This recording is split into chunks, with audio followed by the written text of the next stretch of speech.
purifies your life. What the fuck was that, Ken? Joey Fats Radio, row 1C1. I've been loving every second. I'm not rooting for injuries openly, but I just pretended that was Brian Deegan. I'm so fucking pumped. I'll be like, yeah, bitch, fuck I will do that. I'm gonna find him on LinkedIn and be like, "Did you punch a kid in the face? Tell me the truth." All right, Sean brought his A game tonight. All right, okay, I like it. I like where this is going. And I don't want to put this as like a thing. Like he wasn't a bad guy, as far as we know. Who said he was a bad guy? I don't know, but I feel like we're painting him in this light that he was like this bad guy, and I don't want to do that. To this day, I hope you hear this. Fuck you. But rules are rules, okay? Stupid rule, but it was a rule. If you were a Crip and you were cooling in the cut, what do the Bloods do? Are they booling in the butt?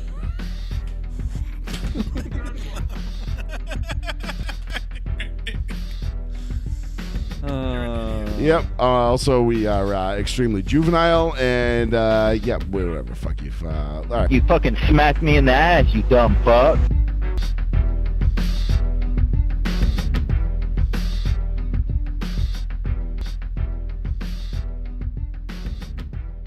Okay, here we go. There we are. Hello, ladies and gentlemen. Thank you all for joining us yet again on another episode of Row 1C1. Yeah. With me as usual. What? Yeah, go ahead. Just get out of here. Go live now, you stupid fuck. Sorry, we are having no technical difficulties. Just I changed up a bunch of shit, in case you can't tell. Studio looks a lot different than it has in the last couple of weeks if you're just joining us. Obviously, we were off last week because it was an election night.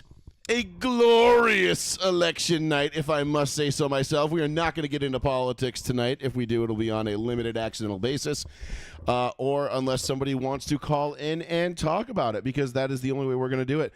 I'm not going to sit here and rub it in that Uncle Donnie got another 4 years in the White House, and that we can just sit here and say cheers to all you libs and all your tears, and just say, enjoy the ride, baby. It's going to be fine. The water's great. Come on in. Don't worry. You're not going into any internment camps. You're not losing any rights. There ain't going to be no handmaid's tales. No, you can still get abortions. Don't worry. Yeah, right. Don't worry. Freak out. I know that's a big thing for you liberal white women. Swear to God, if I can't get cream pied with immunity and commit infanticide, I am going to lose my shit. And taxpayers pay for it. And God damn it, the taxpayers better pay for it. But anyway, we're not going to get into politics tonight. This is a sports talk show. So thank you all for joining us. Joey Fats Radio, row 1, seat 1, 774-992-8702 is the phone number if you want to give us a call. It is just Plizzy and I. Sean had some unexpected, unforeseen family things erupt this week. No, I'm making it sound way worse than it is. It's okay. Everything's fine. Everybody's good. But Sean had some things to tend to at home. Couldn't make it tonight. He has to take care of 2 little babies and a wife, and he had to. They needed his full attention, so he is taking the night off. He'll be back next week with us, I am sure, all things permitting.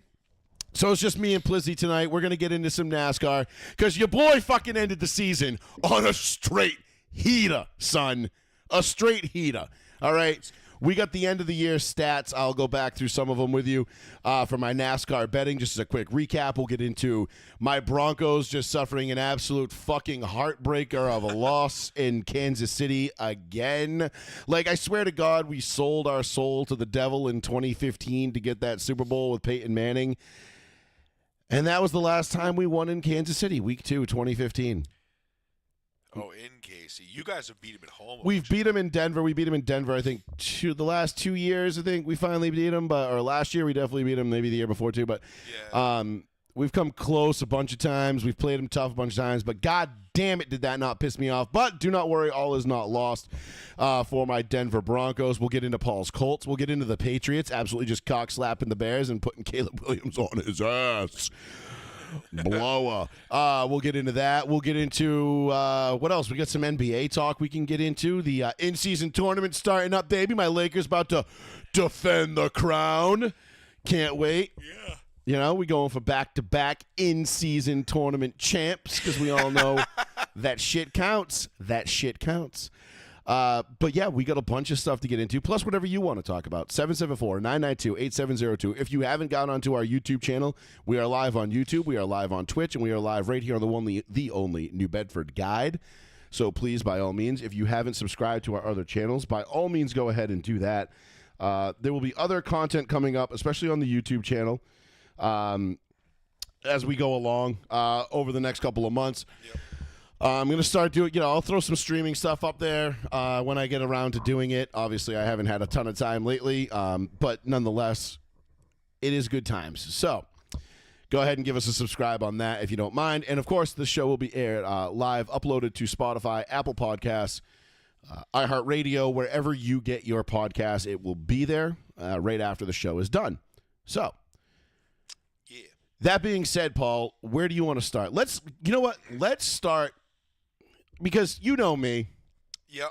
I'm a humble guy, okay? I'm a humble guy. I'm a humble guy. I don't really like to toot my own horn that much, but every once in a while I like to give it a little beep beep. Your boy finished the NASCAR betting season on a heater. Yep. Okay? An absolute fucking heater. We hit 2 out of the last 3 winners. We were 1 corner away from fucking finishing 3 out of 3 in the last 3 races. Yeah.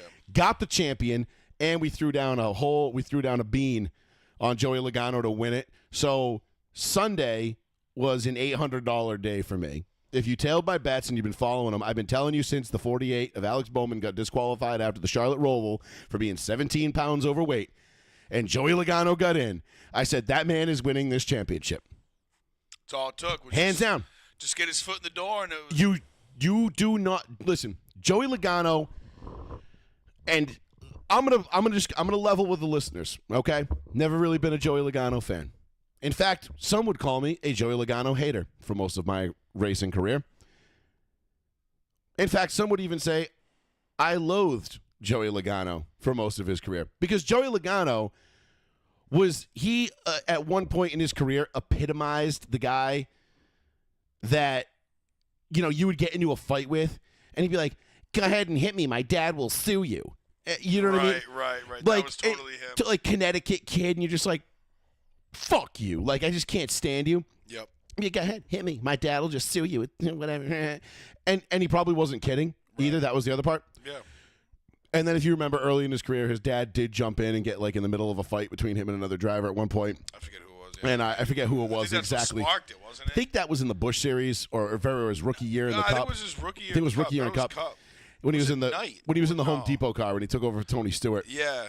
Anyway, he did that, and it was just like, it rubbed me the wrong way. Didn't love it, didn't care for it. I'm just gonna check the audio real quick to make sure this is not like echoey or anything crazy Horned stupid. and Whack. I can't believe Ryan Blaney only lost by 4 points. That's crazy. Just looking at his like statistics, like versus Joey Logano. I mean, 12 top 5s to Logano's 7. And then even with top 10s, he had 18 over Logano's 13. And he had like 100-something more laps led and 2 more stage wins, and he still lost by 4 points. That's just crazy.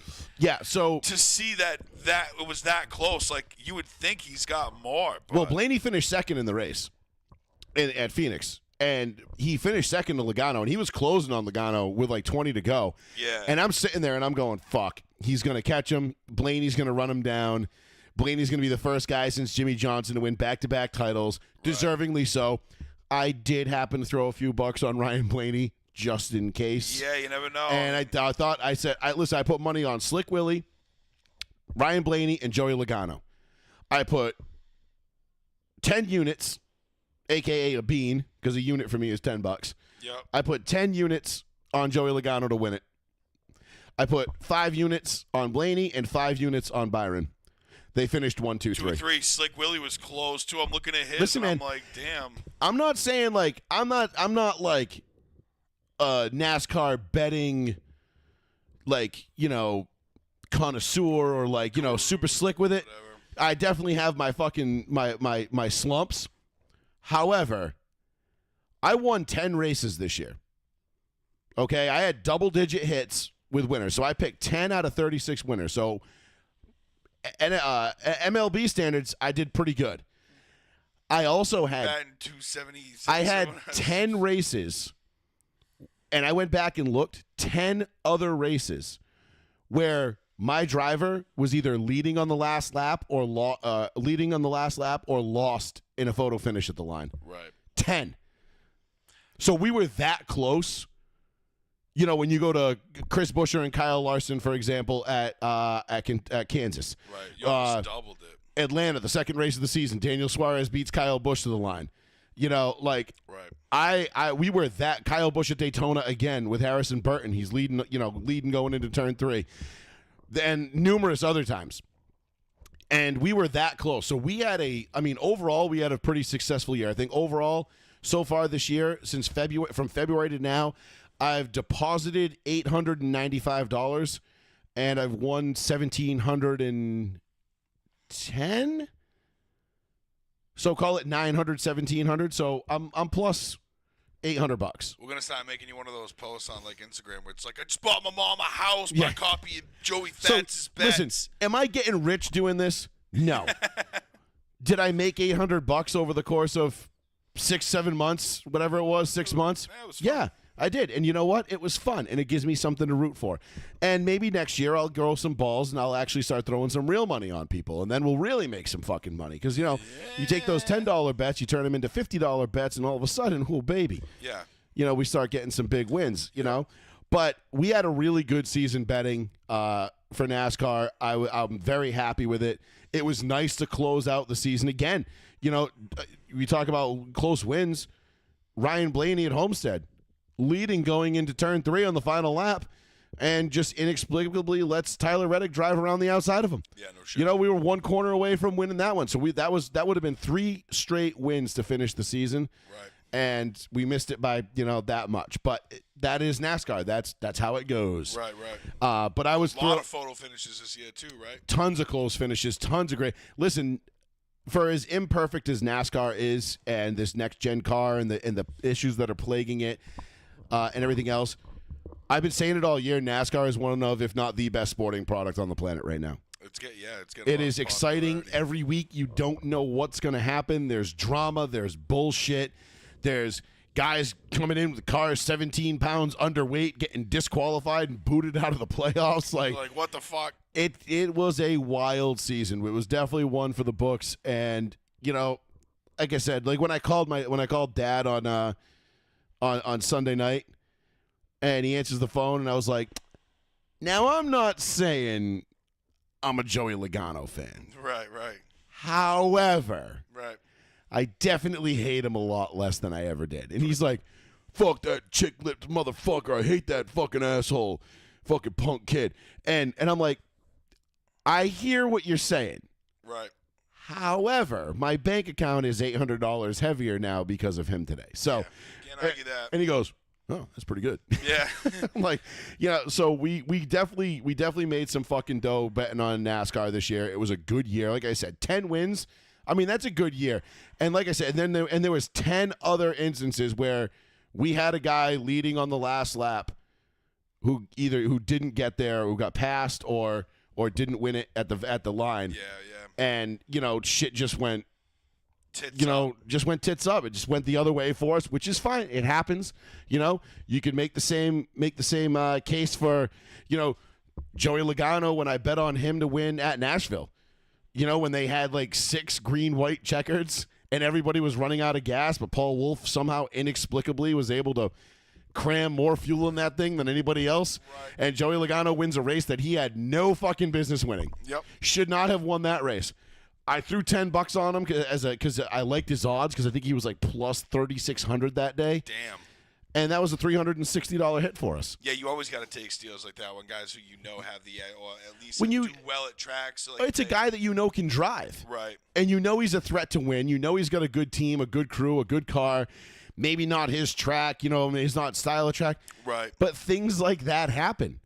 And you just never fucking know. No shit. And not for nothing either, but the race that another one where Joey Logano was leading, when Austin Dillon just decided to use the front end of his car as a fucking killdozer, I mean, we would have had that one in the bag too. That would have been was fucking been another awesome. one we would have won. Was So such an awesome race. He was like, "Fuck out of my way! I gotta win this race." he's like, "Fuck out of my way! I'm going to the Just playoffs." driving through. Just like Rex Denny's like, "Fuck you, Yeah, fuck that you." shit was fucking amazing.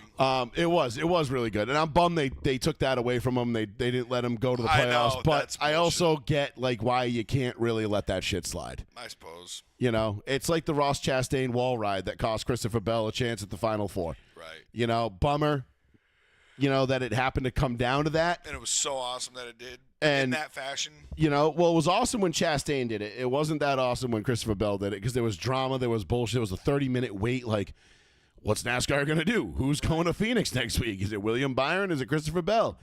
And you had a whole other, multiple other elements of that too, with the Austin Dillon and Ross Chastain in Chevys basically blocking for William Byron and not passing him because his car was slower, and they were just holding everybody up because he couldn't lose another position. Right. And then you had Bubba Wallace being like, the 20 car needs a position, and Bubba Wallace drives a Toyota, obviously, and Christopher Bell's a Toyota, and they're like, the 20 needs another position. And he's like, oh no, I have a tire going down. What should I do? And they're like, just feather it, ride the outside, feather it. Yeah, oh no, my car is broken. Right. And there goes the 20 right by him. They're like, all right, so like we got shenanigans going on all over the track, but it was good drama. It was good fun. It was a good season. And I can't wait for 2025. Right. I mean, the next time NASCAR drops the green flag, I will be there. I will be in Daytona, and I will be looking to get my second straight Daytona February's 500 a win. short turnaround, dude. Bro, we hit Super Bowl Sunday, I fly out Tuesday. Yeah. See ya. Right. I'm off. So if the Kansas City Chiefs decide to ruin my Super Bowl Sunday again this year, I don't have to give a fuck. I'm out of here. Yeah, you're in Daytona the week after. Fucking forget all about it. I will. so tight. I will forget about the Super Bowl before I even fucking hit the airport. Yeah.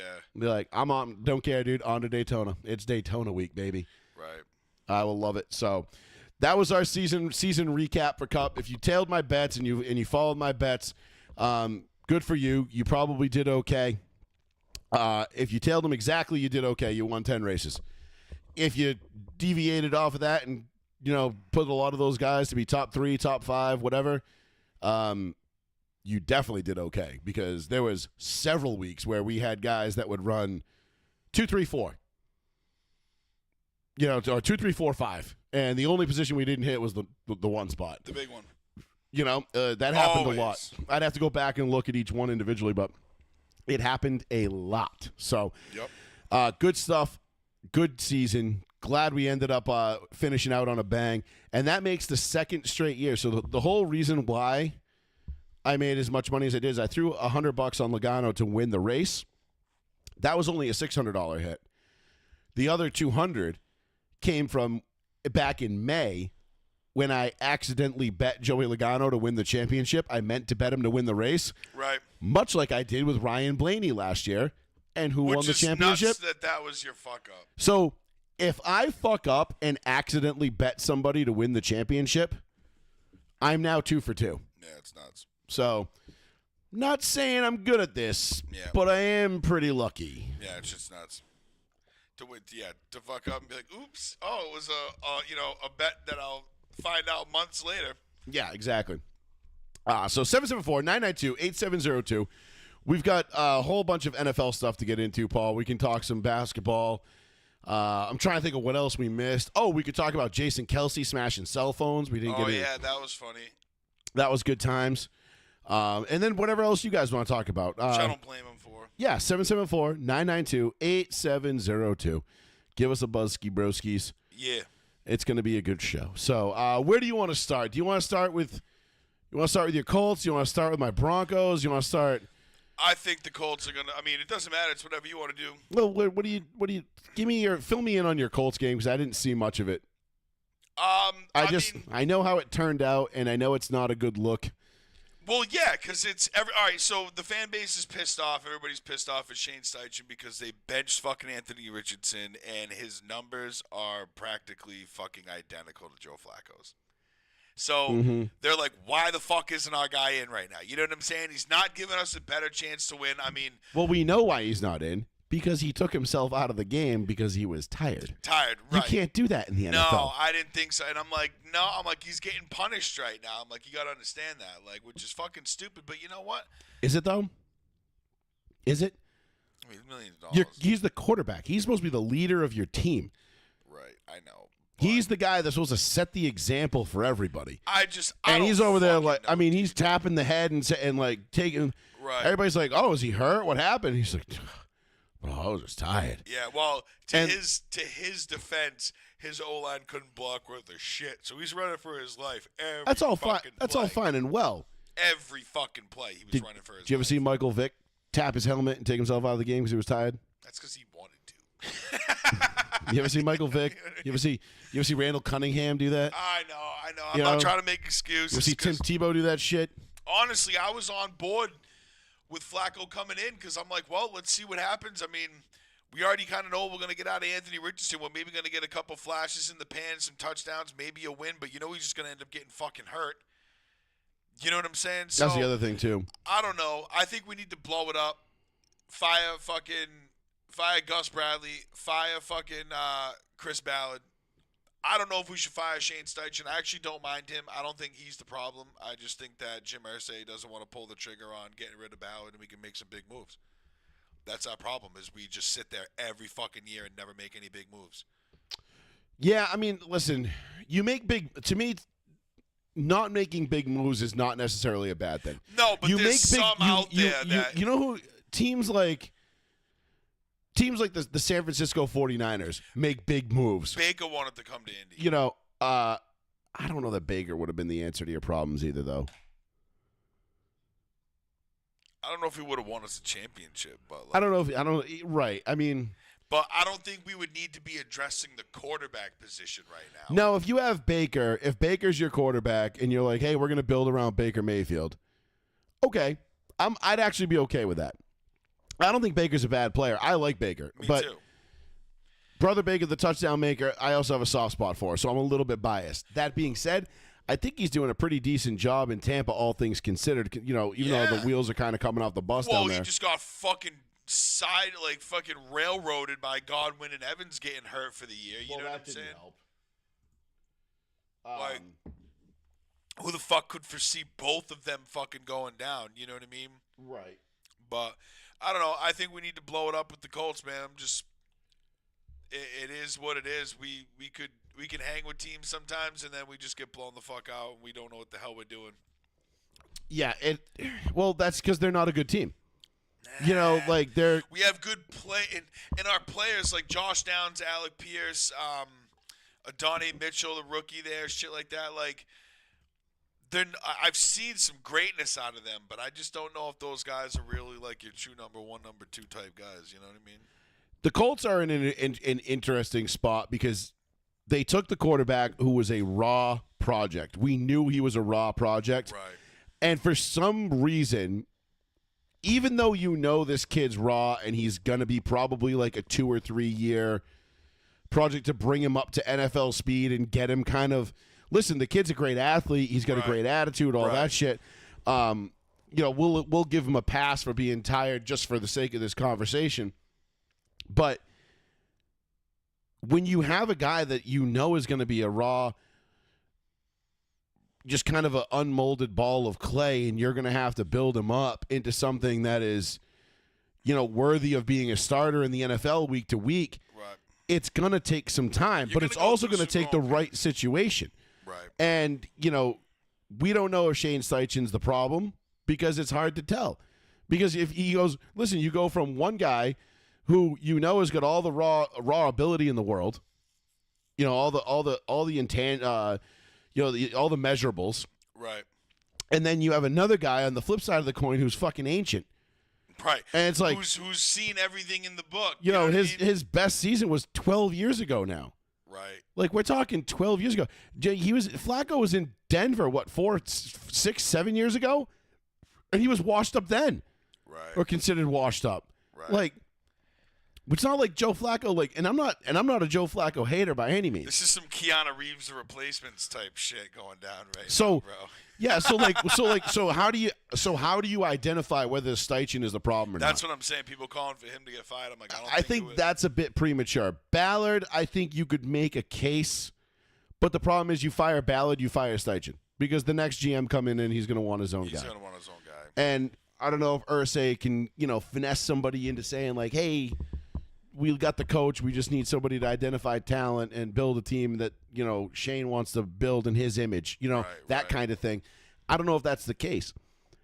But it's hard to get a read on the coach when the quarterback play is so up and down and so inconsistent. And it's not like you have a guy like listen, if you had Baker Mayfield and you trot him out there and the offense is humming along and, you got some ups and downs, like whatever, you're like, okay, you can at least kind of figure like, all right, Baker Mayfield's somewhat in his prime still.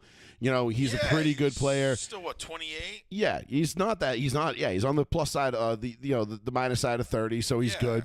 Not even 30. I mean, he's approaching it, I think, but not, or is very close, but not there yet. Right. That being said, you could at least get an idea, right?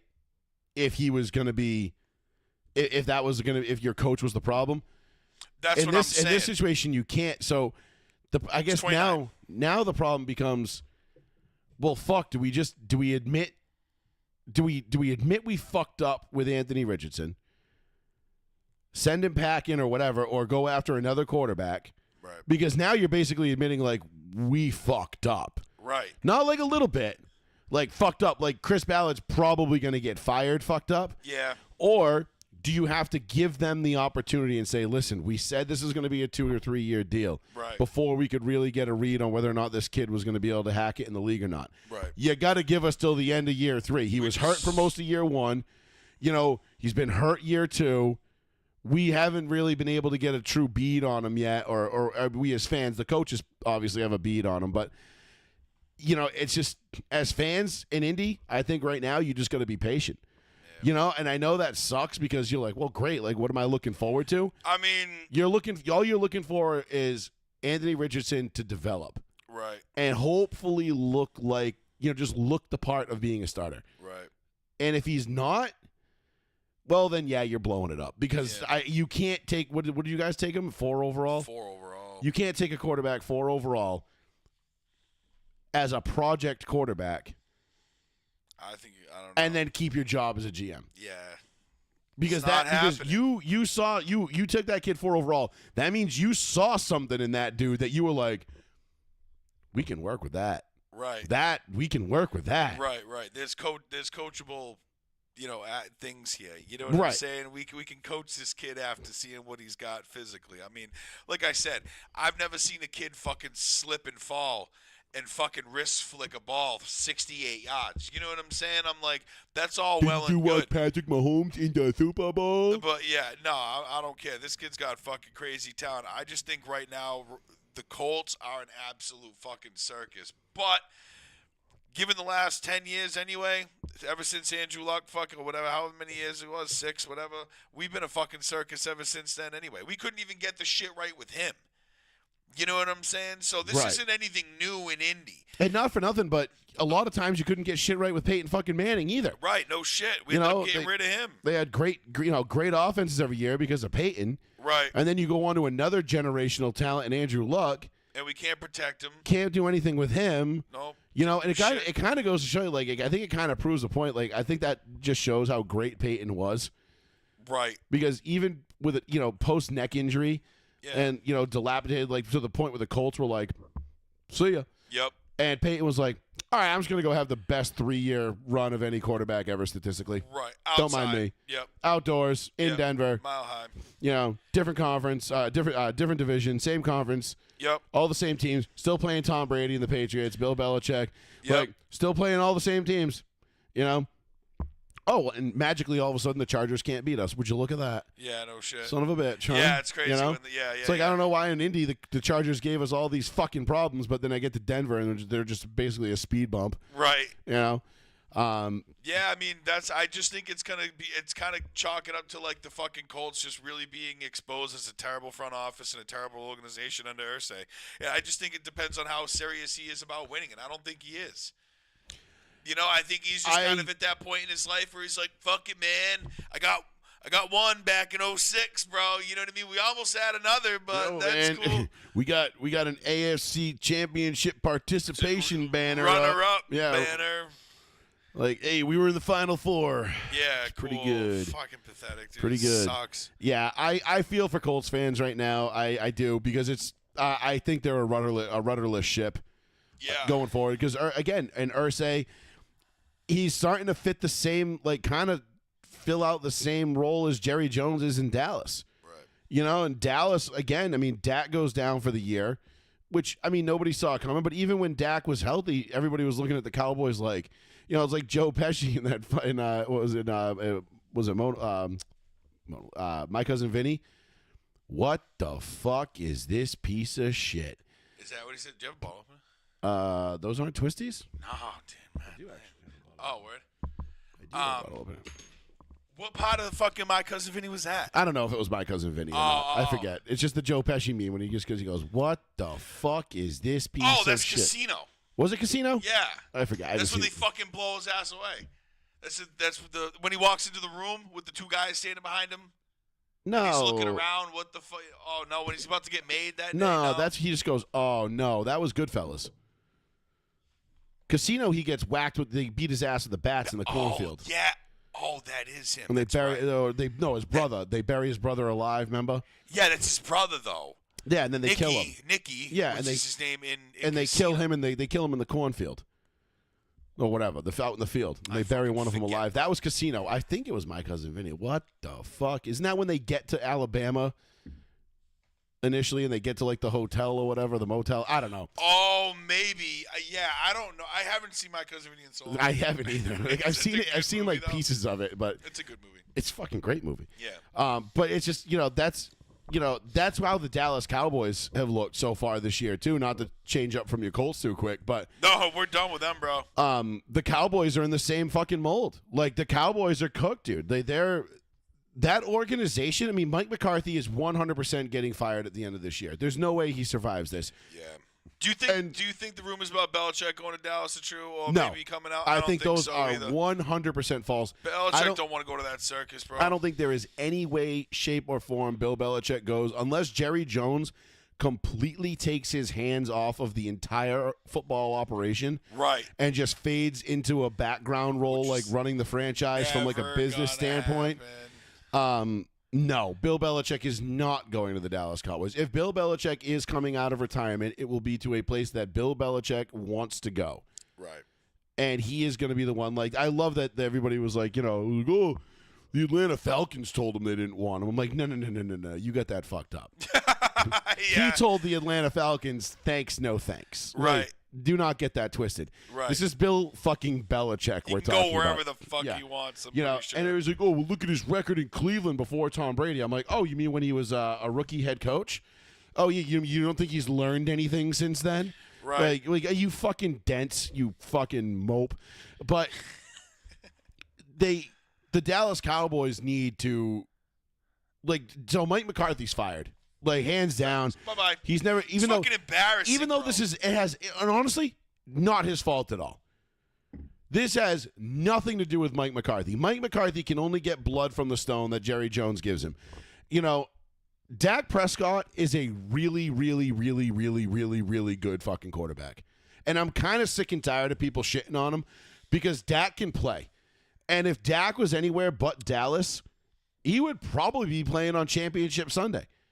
I mean, not anywhere, but there's a good amount of teams that if Dak were to hit free agency this year, injury or not, that man would become the highest paid free agent in the history of the NFL in a heartbeat. Do the Chiefs have another fucking Super Bowl if Dak's on the Eagles? You know what I mean? No, I don't think so. Like a team like that, like somebody who's like a contender, like to go to. I think if you flip Jalen Hurts and Dak, I think the Eagles probably got 2 Super Bowls. Yeah. Yeah. Dude, Dak is that good. People Yeah. don't understand His how numbers good are Dak is. phenomenal. It's And everybody gets like wrapped up in the fact like, oh, it's Dallas, it's this and that. And even Jerry Jones, when they were like, well, why didn't you go get Derrick Henry? And he's like, we couldn't block for Derrick Henry the way you needed to block for him. Like, it would have been a waste of money. And so he's basically like saying like, our team sucks. Anyway, Dak, go get him. O-line shit. Yeah, go get him, Dak. Like, do what you can. You know, Right. he's getting the Aaron Rodgers Green Bay treatment.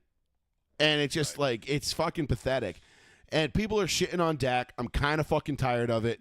You really got to lay out. It's not Mike McCarthy. It's not Dak. Everybody knows it's Jerry Jones, Cowboys fans included.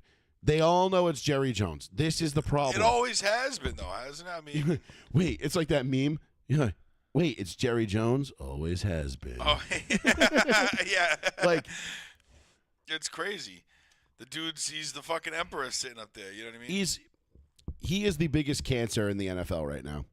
Like, it used to be Al Davis, and then whoever was running the Browns was it Haslam? Was it Haslam? Haslam? I forget. Yeah. The Browns and the Raiders used to be the top. Now I think it's the Browns and the Cowboys that are at the top of that shit tier mountain. And they get a lot of fucking hate, dude. The Cowboys get so much fucking hate. Oh, I love all these Patriots fans that are like, "Yo, you don't know what it's like to be hated until you're us." I'm like, dude, shut the fuck up. You go be a Cowboys fan. You guys, the Cowboys can be 2-12 and they'll lose their 13th game of the season, and everybody in New England's popping bottles like they just lost the Super Bowl. Yeah, or anywhere else. Or the entire country's like, yeah, like, right. It's like they lost to the Bucks, and everybody's like, we don't give a shit. Yeah, fuck it's the Cowboys. Week 3. Yeah. You know, it's just it's absurd. The Cowboys are the single most hated team in the NFL, and I won't hear anything else about it. No, that's a fact. They're on a whole nother. Yeah. It's the Cowboys and then everybody else. Because it's been like 40 years in the making. Because you're either a Cowboys fan or you're a Cowboys hater. There's no in between. Right. You know, like the Patriots, they'll fade into obscurity and have a couple of bad seasons. And everybody will forget how miserable they made the last 20 years. I won't. I will still celebrate every time they lose. Don't care how bad they are. Fuck yeah. Every single time they lose, I'm like, good. Yep. Good. Hope you lose more. I hope all the bad things happen to you and nobody else. You know, I don't care. Like, if the Chiefs could win 5 straight Super Bowls, I will still never hate them as much as I hated the Patriots during that run. So, yeah, won't happen. But the Cowboys, no matter how bad they are, the hate will never dissolve. No, it's just it's ingrained in people now. You're always going to get that meme that pops up, and it's like Cowboys fan starter pack, and it's like we them boys. It's like the jean shorts with the acid wash or the white wash or whatever. Yeah, just like long jean shorts with like the Jordans. The Jordans and the remember the old Cowboys, like the Emmitt Smith jersey with like the star on the shoulder. Yeah, but it's a CD Lamb one or something. Yeah. I figure, and then I figure it's got a couple other ones. Micah Parsons. Yeah, it's pretty fucking funny. But that's the thing; they have good talent too. Like, they've got good players on that team, and then just Jerry Jones just continuously fucks them every year. So that'll be a whole new upheaval next year. But, you know, whoever goes there to coach, God bless them, because they're walking into the Lions then in Dallas. Like, you're immediately, because now you're immediately placed under unrealistic expectations to rebuild the team, you know, that has because they have a franchise quarterback, so they're going to expect an immediate, like, okay. Yeah, they're going to want results fucking now, dude. Like, quick. Like, we got the quarterback, we got a receiver, you know, we got Micah Parsons, who's, you know, a defensive MVP candidate every year. Yep.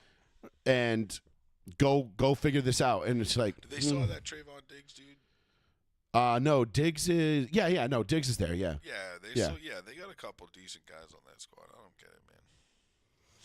I was thinking he went to Minnesota, but I was thinking that was Stephon Gilmore. Yeah. But yeah, they have a good squad, dude. Right. And there's no reason for them to be this bad. None. No, it's crazy. None.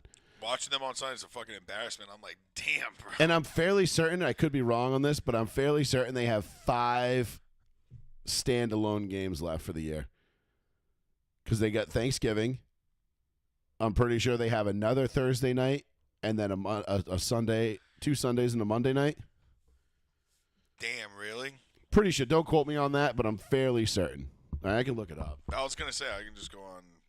Yeah, look it up so I don't have to turn my body to the side and be all stupid you. looking. But look up the Cowboys schedule and let's tell me how many more primetime. I'm pretty sure because I know they've got Thanksgiving Thursday. Obviously, that's tradition. Yep. Them and the Lions will be playing, and I don't know who the Thursday night game is, but probably bunk anyway. Let's see, November 18th. They got Monday night. This coming Monday? Yep, the 18th. Yeah, okay, 6 days. Sunday at 1. Who do they play Monday? Texans. Oh, Battle of Texas. Battle of Texas, yeah. Can't wait to see Cooper Rush. Is that who it's going to be? Yeah, Coop Rush. Crib. Wow. Yep. Can't wait to see him and C.J. Stroud, see who can throw for less yards and fuck my fantasy team harder. Yeah, I know, right? They got Washington at 1 o'clock the next week, and then they have a Thursday night game against New York. That's Thanksgiving. Yep, 4:30 Thursday. And then followed by another Monday night game. Okay, that's 4. And then they have Carolina at 1, and then Sunday versus Tampa at 8. Yep, there you go. Wow. And then the last game that one will flexed. probably. I actually, you know what? I don't know if that one will get flexed out because it's the Cowboys, and no matter how bad they are, they're still a draw. Of course. But they might flex that Tampa Bay Dallas game out of there, just because. Something better. Because at that point, because that's what week 16? 16. 16. So there could be something with serious playoff implications on the line. Yeah. That I don't think either Tampa or Dallas is going to have to be worrying about at that point. Tampa maybe, but we'll see. They might be vying for actually, they could still be vying for the division title. They should be vying for the division title. Right. Because Atlanta ain't pulling away from shit. New Orleans sucks. They already fired their head coach. Carolina's hot garbage. Yep. Yeah, so Tampa's very much in it for that division, man. Yep. But, yeah, against Dallas, I think that's a garbage game. Garbage. Yeah, they might flex that out. We'll see. They should, but you never know because Dallas is still such a national draw, and the national audiences love Dallas. It's like it's so frustrating. Yep. But neither here nor there, sir. 774-992-8702. That is thy phone number. If you want to give us a call, we're going to talk a little bit of Patriots. We're going to talk a little bit of Broncos. Talk a little bit of Chiefs, as much as it fucking kills me. Those two things kind of come one and the same this week. Let's start off with, well, do we want to do that? What? We did NASCAR to start. We did a little horn tooting for me. Mm-hmm. Beep, beep. Happy betting season. Happy betting season. I'm still waiting to crush one of these like 7-leg parlays though that I'm putting together every week. Yeah. I'm getting close. Like, I mean, I know everybody gets close on parlays. That's how they get you. You know, you'll get 5 out of 7 or 6 out of 7. You're like, oh God. I'd be like, no. It's like, how did Derrick Henry be the only one to not score a touchdown? Yeah, no you know, shit. Yeah. and you're like, God, why didn't I just take Mark Andrews instead? You're like, fuck. Like, Yep. easy to say in hindsight, but I'm waiting to hit one of those because that'll put me on the plus side for probably the next 2 years. The way I bet, Right. you know, hit one of those for like $2,800, fucking $4,800, whatever it is. Yeah. But no, do we want? All right, so we want to start. Let's do the Chiefs first. Let's start with the Chiefs because What, and how fucking lucky they are to keep squeaking through games? yeah, because the Chiefs are 9-0. They are the final unbeaten in the NFL. It's crazy.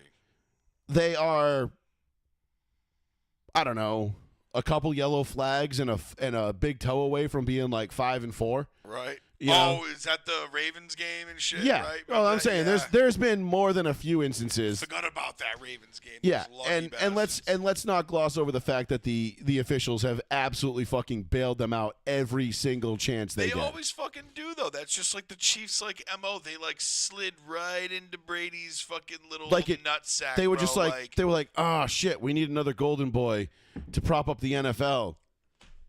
seamless. Mr. Mahomes, welcome We- to the show. We didn't even see it happening before our eyes when they were pitting them together in championship games and shit, and we were just watching the transition the torch was being passed right Yep, there. Bro. Brady was on his way out, Mahomes was on his way up, and it was such a seamless, effortless Yep, Brady transition. won that last one against Mahomes to win the Super Bowl and ride off into the sunset. And then Mahomes Well, no, he came back the next year. Brady did. Yeah, but they didn't win though. yeah. But Thank still, God. Yeah.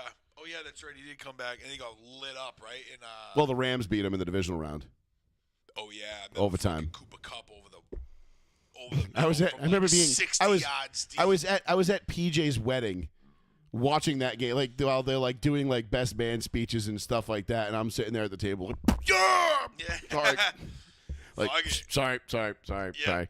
And meanwhile, there's the Rams hitting Cooper Cup like deep down the middle. That's I'm what I'm like, saying. That one gosh. big ass play. That I was the big. remember. That was the play. I think that was the end of regulation. I don't think it was overtime, but I think it was regulation and ending. They just kicked the field goal and won it. But Yeah. But yeah, listen. This Kansas City Chiefs team is the worst 9-0 team since the 03 Kansas City Chiefs team that went 9-0. How many picks does Mahomes have this year? He's in the double digits. Although we didn't get one up off him this week, which bums me out. You know, that was the one thing I said. I was like, damn. I'm like, we're gonna miss Justin Simmons because Justin Simmons always guaranteed us an extra possession against the Chiefs. He's got 9 picks. That's it. 12 touchdowns. 9. Oh, he's finally above. He's finally got more touchdowns than picks. Yeah. Oh, good for him. 2,200 yards. Listen, the Chiefs' offense is nothing to even like get like excited about. It's terrible. And Mahomes looks like he's running in quicksand. He does not look as quick and nimble as he used to.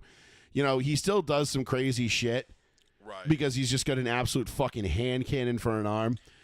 Yeah, and he does that weird fucking torque fucking exercise that they highlighted. Dude, in that he was getting sacked on Sunday against the Broncos, and they went to spin him to the ground, and as he was getting spun to the ground, he just like went whoop, and like 3/4 on that thing, 15 yards down the field and straight out of bounds. I was like, this motherfucker. So instead of like 3rd and 13, it's 3rd and 6. And I'm like, God fucking damn it. I'm like, that's a big difference. Like, it's really hard to stop somebody from gaining 6 yards, but 13 yards, not so hard. No. You know, not as hard, I should say. When you look into the difference, we call that 3rd and Manny. Yeah. You know? 3rd and Manny. Fuck. But that was the Chiefs, I think, are for what it's worth, I think they're a paper tiger this year. They're the luckiest fucking 9-0 team ever. Yep, because you're not going to get this kind of luck in the playoffs. Like, it's not going to happen. You can't be this bad. And not for nothing either, but like that Chiefs defense, listen, they looked okay against the Broncos on Sunday. I was very unimpressed. I feel like we've seen this fucking story before. I know, but not like this. Are you sure? Because usually at this point, like Mahomes and Kelsey and that offense is humming.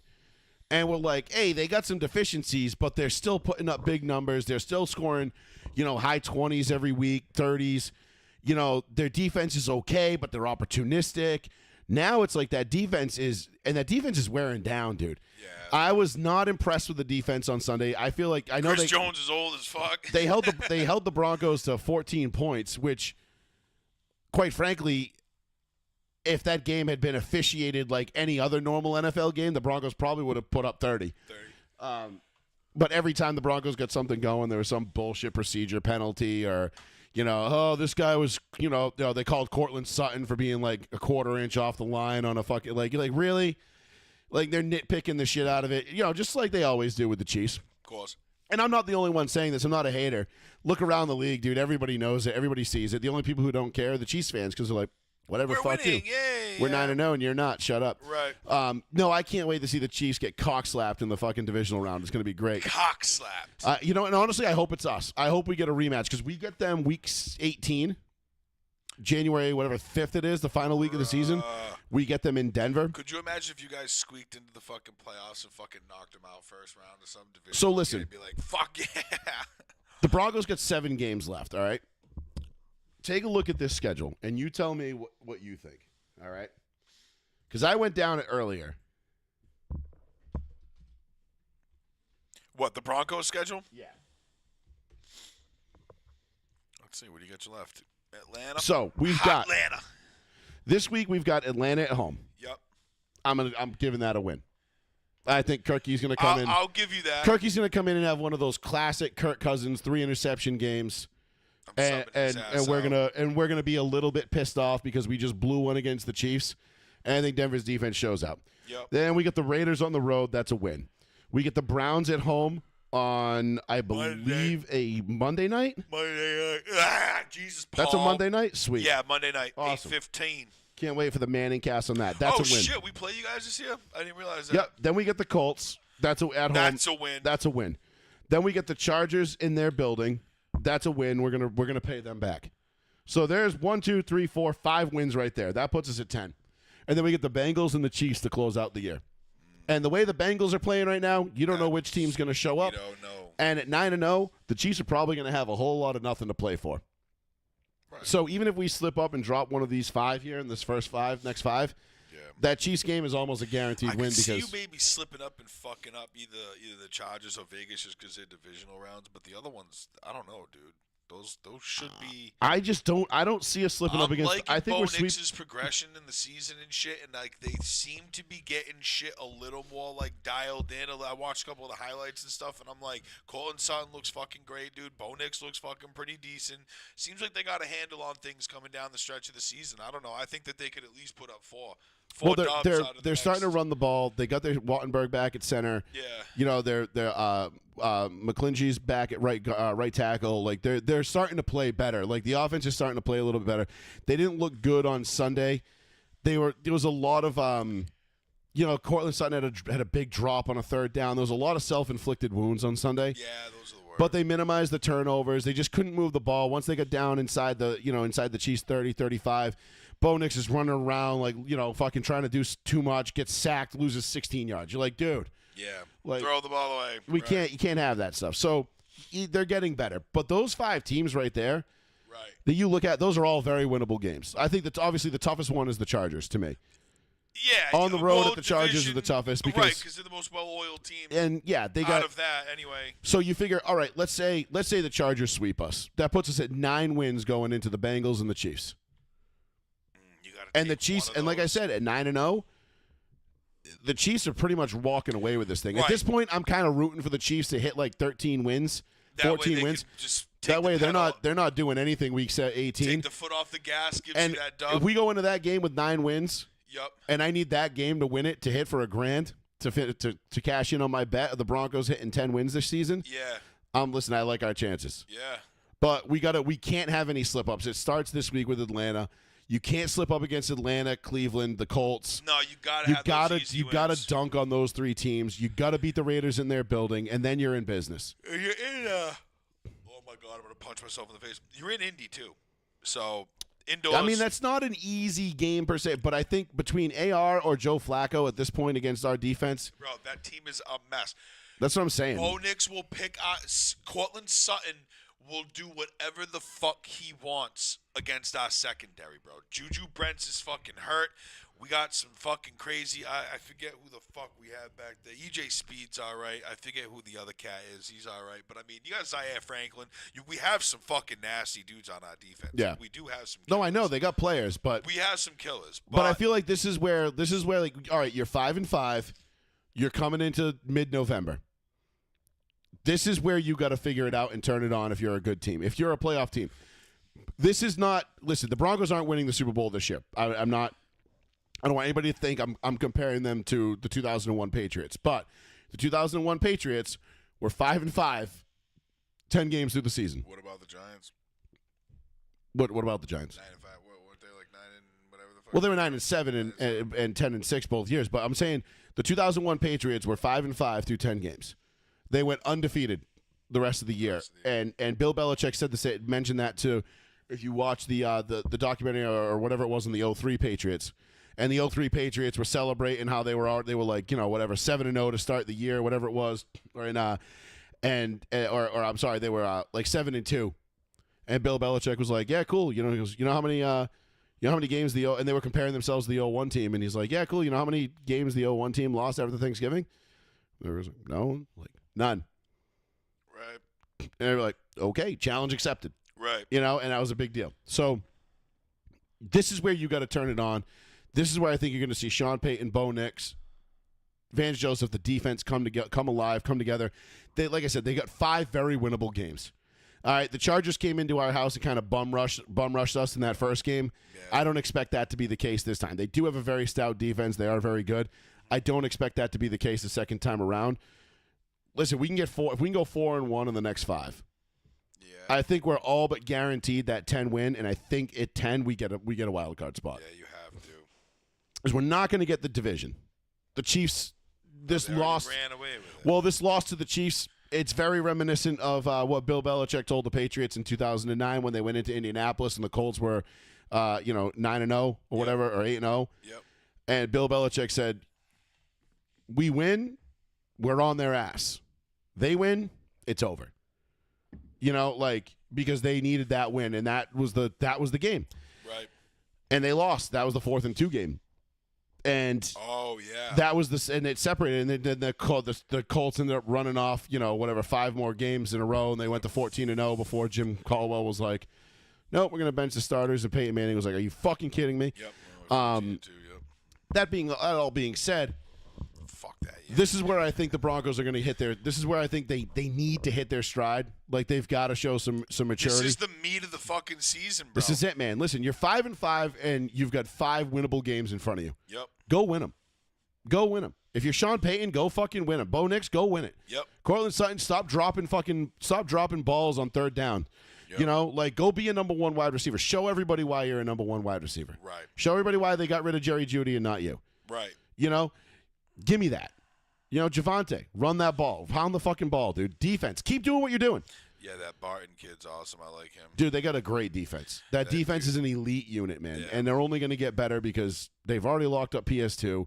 They've got a lot of young players on it, and they're going to have a boatload of fucking money the next 2 years to go out and sign guys. So Cap space, yeah. we'll be out from under the Russ deal after next year. So, it is what it is. Oh my God, that's right. You're still paying for his. That fucking bum. Jesus Christ. I can't wait for him to start sucking in Pittsburgh, so Pittsburgh fans can just learn to loathe him like I did. I just hate how they did Justin Fields dirty. Like, I get it. He wasn't the starter. Right. You're the backup. Just because you're winning and fucking shit up. I mean, you know what I mean? Like, but damn, like, were you guys really that? Was Mike Tomlin like really that fucking sold on Russ Wilson to be the starter? That even though they were like 4-1 or something. I mean, not for nothing, but whatever listen, I'll give Russ credit where it's due. What you saw with Russ and the Steelers and the Redskins on Sunday, yeah, that's Russell Wilson at his best.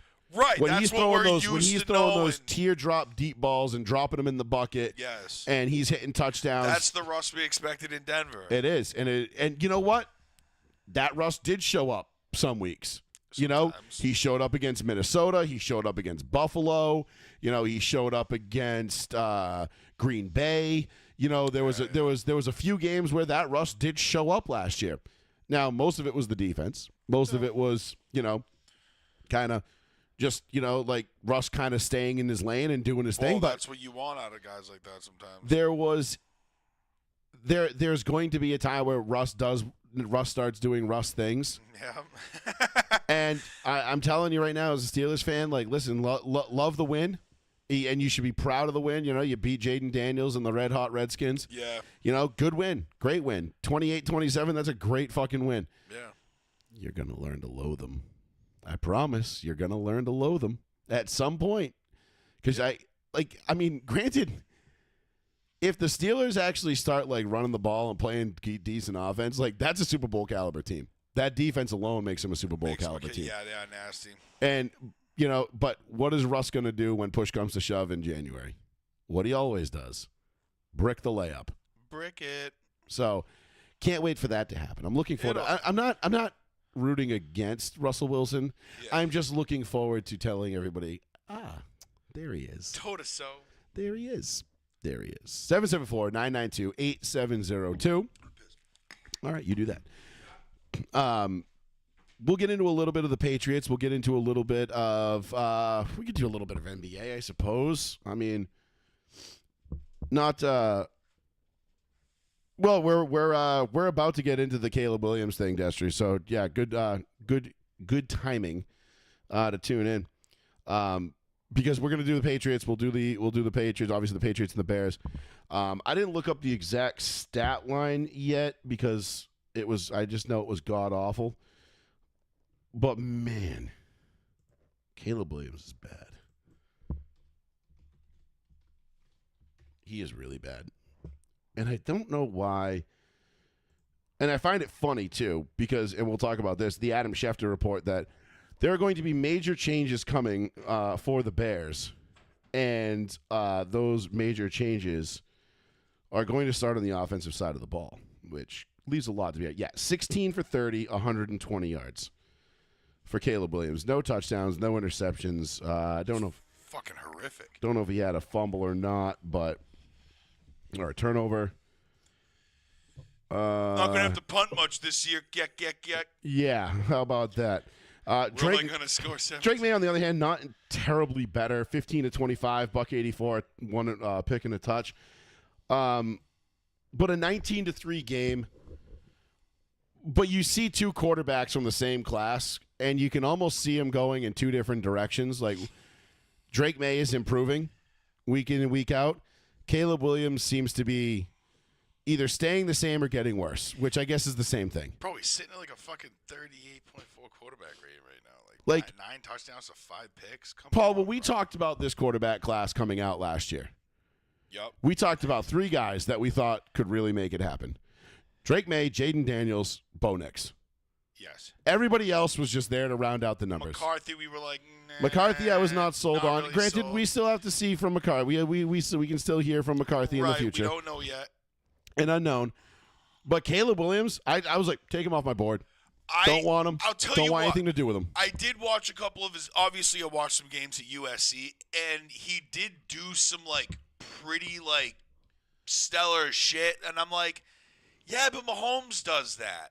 You know what I mean? Like guys like Josh Allen does that. Big mobile quarterbacks with a powerhouse arm can do what he does. You know Yeah. what I'm saying? There was nothing really like. He was the nastiest quarterback on the field in college at the time. Of course. You know what I'm saying? But once he I'm like looking at him, I'm like, bro, you're alphabet soupia guy. You're just another fucking letter in the mix, dog. Like, you know what I'm saying? Yeah, he didn't. I don't think he's really gonna, and I don't know if Chicago was like really like the best place for anybody to really go, but like No, when he was when you're supposed to be a really good quarterback.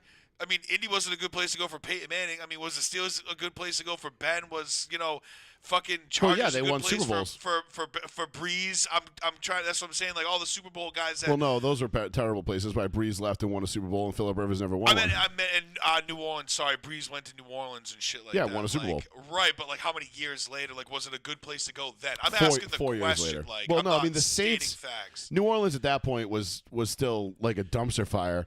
That's They what were- I they were But the Aints, great you know. quarterbacks go there, and then you need a good front office to say, "Hi, we have a fucking great quarterback. Let's build around." Well, the Benson family decided that they were done being losers at that point. That's Right. why they hired Sean That's Payton and what went and it got Drew takes, Brees. bro. I'm telling you, it means so much when your fucking owner is like, "Fuck it, I'm done." You know what I mean? So Throw the bag, dude.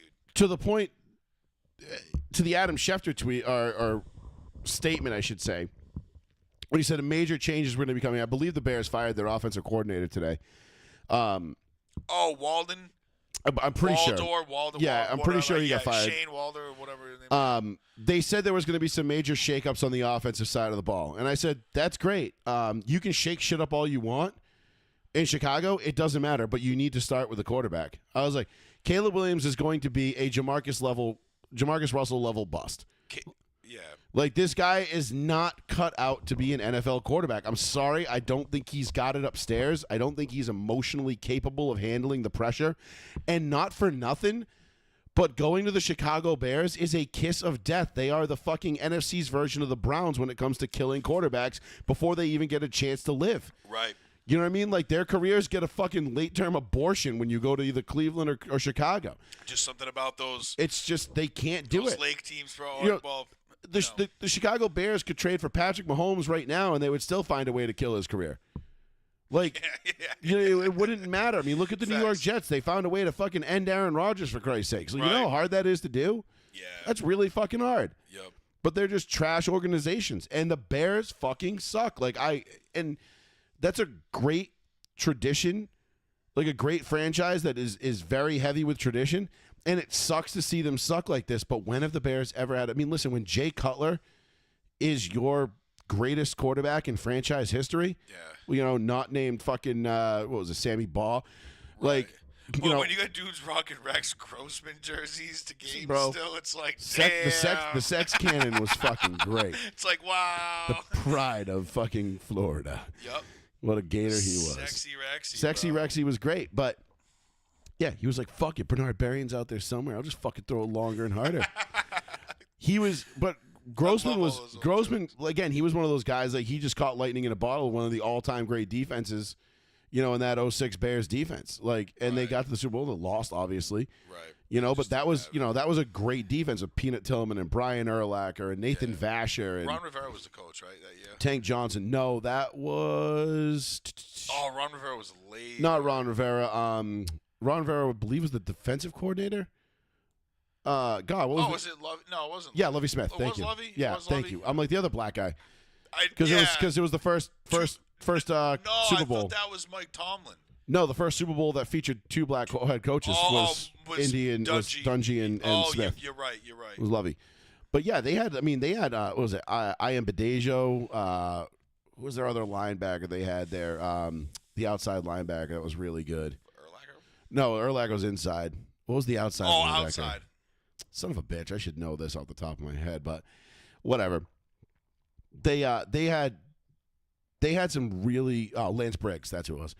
They had some really good players on that team, like really, really good players. Right. And Rex Grossman was the weak link. And not for nothing, but even with Rex Grossman, like they still almost won a Super Bowl thanks to Devin Hester, that defense. Right. And that game played out exactly how the Bears probably would have wished it had played out in a pouring rain and a monsoon outdoors. Yeah. Against a finesse offense in the Colts. And Yep. And they had that opening fucking kickoff, and they were like, "Well, we're starting the way we wanted to go." 7-0, and we're like, and I remember me and you, we were watching that at Vaughn's house in fucking Rhode Island, and we were like, and we all just looked at each other like, no big deal. Yeah. It's destiny, bro. We already know how this game's ending. It's destiny. Yeah. And the Colts are winning this game. And they did. It was fucking awesome. Yeah, it was dope. Reggie Wayne. Yeah, Reggie Wayne, and then Dominic Rhodes was probably should have been the MVP of that, but they gave it to Pepe because he did have Tank Johnson hanging off of his back when he threw that ball to Reggie Wayne for the touchdown. So that alone was a Herculean effort. I don't know if you remember how big Tank Johnson was. That was a monster of a human being. But the bottom line is the Bears are a certified quarterback killer of a franchise. Like Jay Cutler is the only – and Jay Cutler was great. I don't mean to I'm not saying this like in a way that minimizes Jay Cutler and his abilities or his efforts as an NFL quarterback. I think Jay Cutler was – vastly underrated in the grand scheme of things, and had he stayed in Denver and Mike Shanahan, I feel like if Mike Shanahan had relinquished a little bit of control as the GM and let somebody help him build a defense and build a team going into the modern era, when you had Brandon Marshall, Eddie Royal, and Jay Cutler, I feel like that team was going to fucking smoke dudes. They were going to put fucking numbers up, and it was going to be awesome. And instead, they fire Mike Shanahan. They bring in Josh McDaniels, and within 3 weeks, Jay Cutler's out the door. Yep. Brandon Marshall's punting balls and OTAs, pissed off, and we're going with Kyle Orton. We're like, really? Oh, we're gonna draft Tim Tebow. We're like, this fucking guy. Yeah. And it was fun with the Tebow era, but it wasn't sustainable. Nope, sure wasn't. It sure wasn't. So, ripped off, man. But the Bears just they have an ability to just kill quarterbacks before they even get there. And it's like you just go back to their entire history. It's it's a fucking depressing place to go and play. I don't know what it is, but they just can't put an offensive game plan together that's conducive to developing a young quarterback. I don't understand it. Yeah, I don't know. They just hire the wrong people at the wrong times, because I feel like a lot of the people they've hired over the years have been good head coaches and good guys and but they just get to a situation, they get to Chicago and the situation's just garbage. Yep.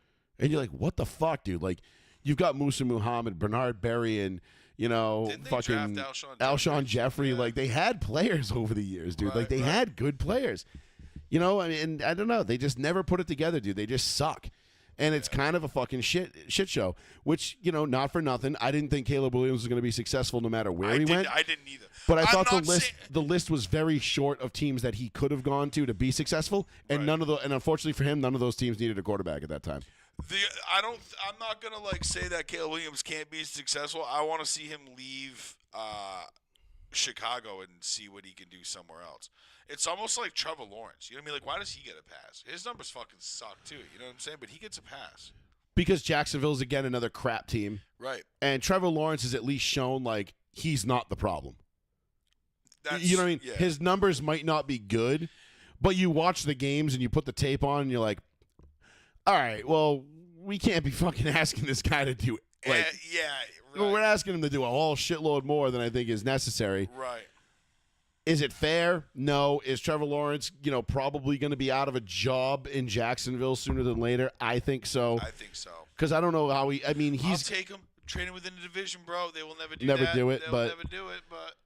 But if like Trevor Lawrence goes on to somewhere, say like Pittsburgh, Arizona, who knows? Yeah. like let's say Pittsburgh is like done with the Russell Wilson, Justin Fields thing, and Trevor Lawrence is available. They just clean their hands. I immediately think that puts Pittsburgh like right in the driver's seat for the AFC North. Yeah. With Mike Tomlin and that team and that defense and that and their Najee and their Pickens. ability to develop receivers, like you give them a quarterback of that caliber, like that talent level. Yeah. George Pickens numbers Dude. will go through the roof. I think you're gonna have. I think that would be a great spot for him.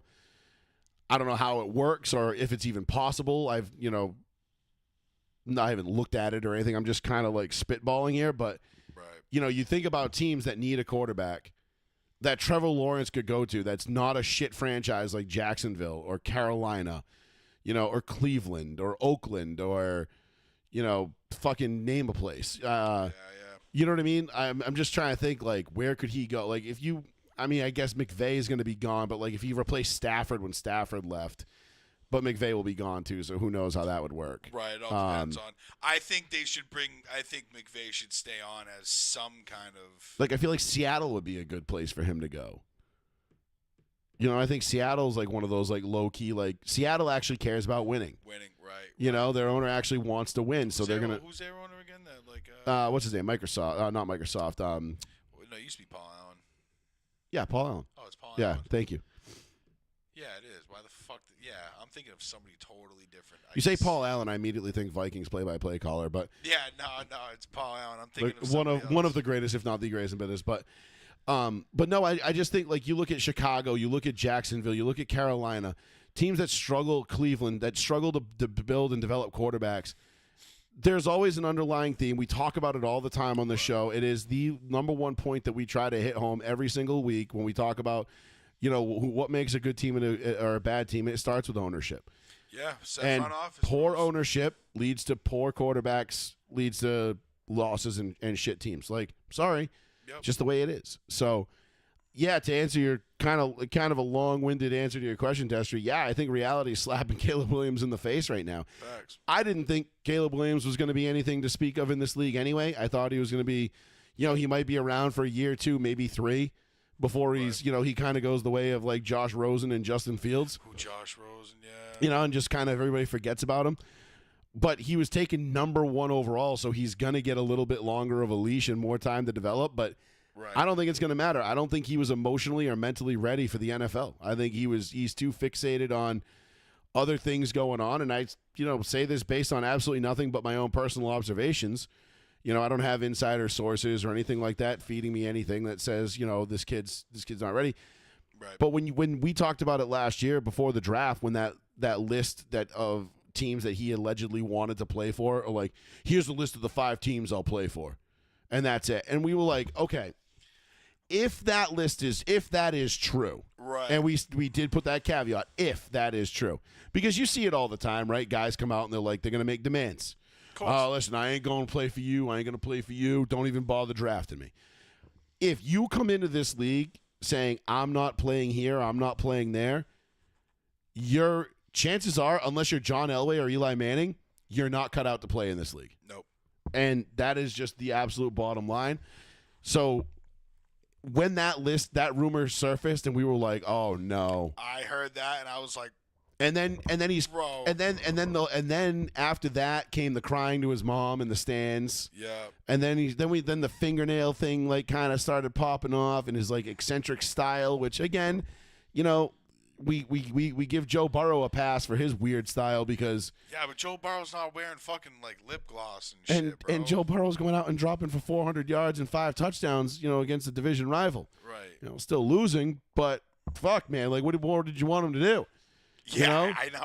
Especially when you're watching him get hit late, face masked, and all this other shit, and they're just like, "Nah, we ain't calling that. Yep, fuck you. No, not calling it." Crazy. Best quarterbacks: Daniels, McCarthy, and May in that order. Penix. You could make the argument that Penix could have been a second rounder. Sure. I mean, I didn't really care for the Atlanta Falcons Going that high. So mode of waste like doing that. draft. Yeah, I feel like that was kind of a dumb move. I feel like he would have been there. Waste. I get it. Like, if you see a guy you want, you get him.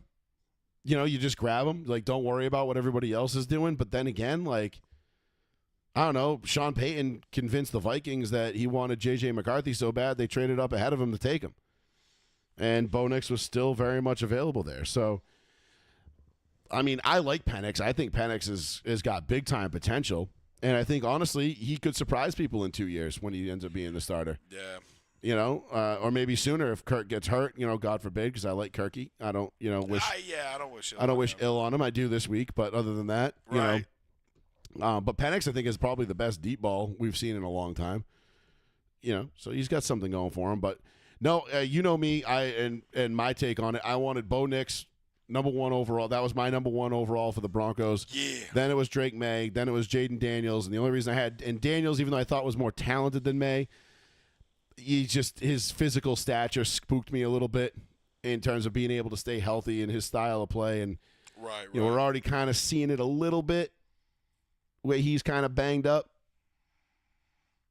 Yeah. You know, he's not fully healthy, so we'll see. But nonetheless, I got the guy I wanted. I'm happy with it. That's all you need. So, and like I said, we got 7 winnable games left on the schedule. Yeah. Like, we know we can compete with the Chiefs. We just did. Like, we had the Chiefs. Like, somebody was like, "Oh, I can't believe the Chiefs beat us again." I said, No. The Chiefs didn't beat us. They survived us. Okay? They've been surviving us now for the last couple years. And we just got to put it together. You know, we've had the team to beat them. We just haven't been able to put it together. You know, the Falcons this week again, it starts with that one. I think that's a tougher game that I'm giving it credit for. Right. But I still think in Denver, you better come in. If the Broncos don't come out pissed off this week, then I think we got bigger problems. Yeah, I mean, because now I'm going to start looking inside. Now I'm going to start looking at the sidelines and Sean Payton and that coaching staff and being like, "What are you doing? Like, you guys just lost a heartbreaking game that could have got you to 6-4, and not only in it for a wild card, but now you're 2 games back, you know, in the win column for the division. Right. So, you know, we could have made this interesting, and you blew it. So if they don't come out pissed off on Sunday, I'm going to be a little bit upset. Right. But we'll see. Not gonna get out over my skis on that one. The refs definitely did not help. The worst call I think I've ever seen in my entire life this week was, and I don't know if you saw this one, Paul, was when Pat Mahomes was getting sacked.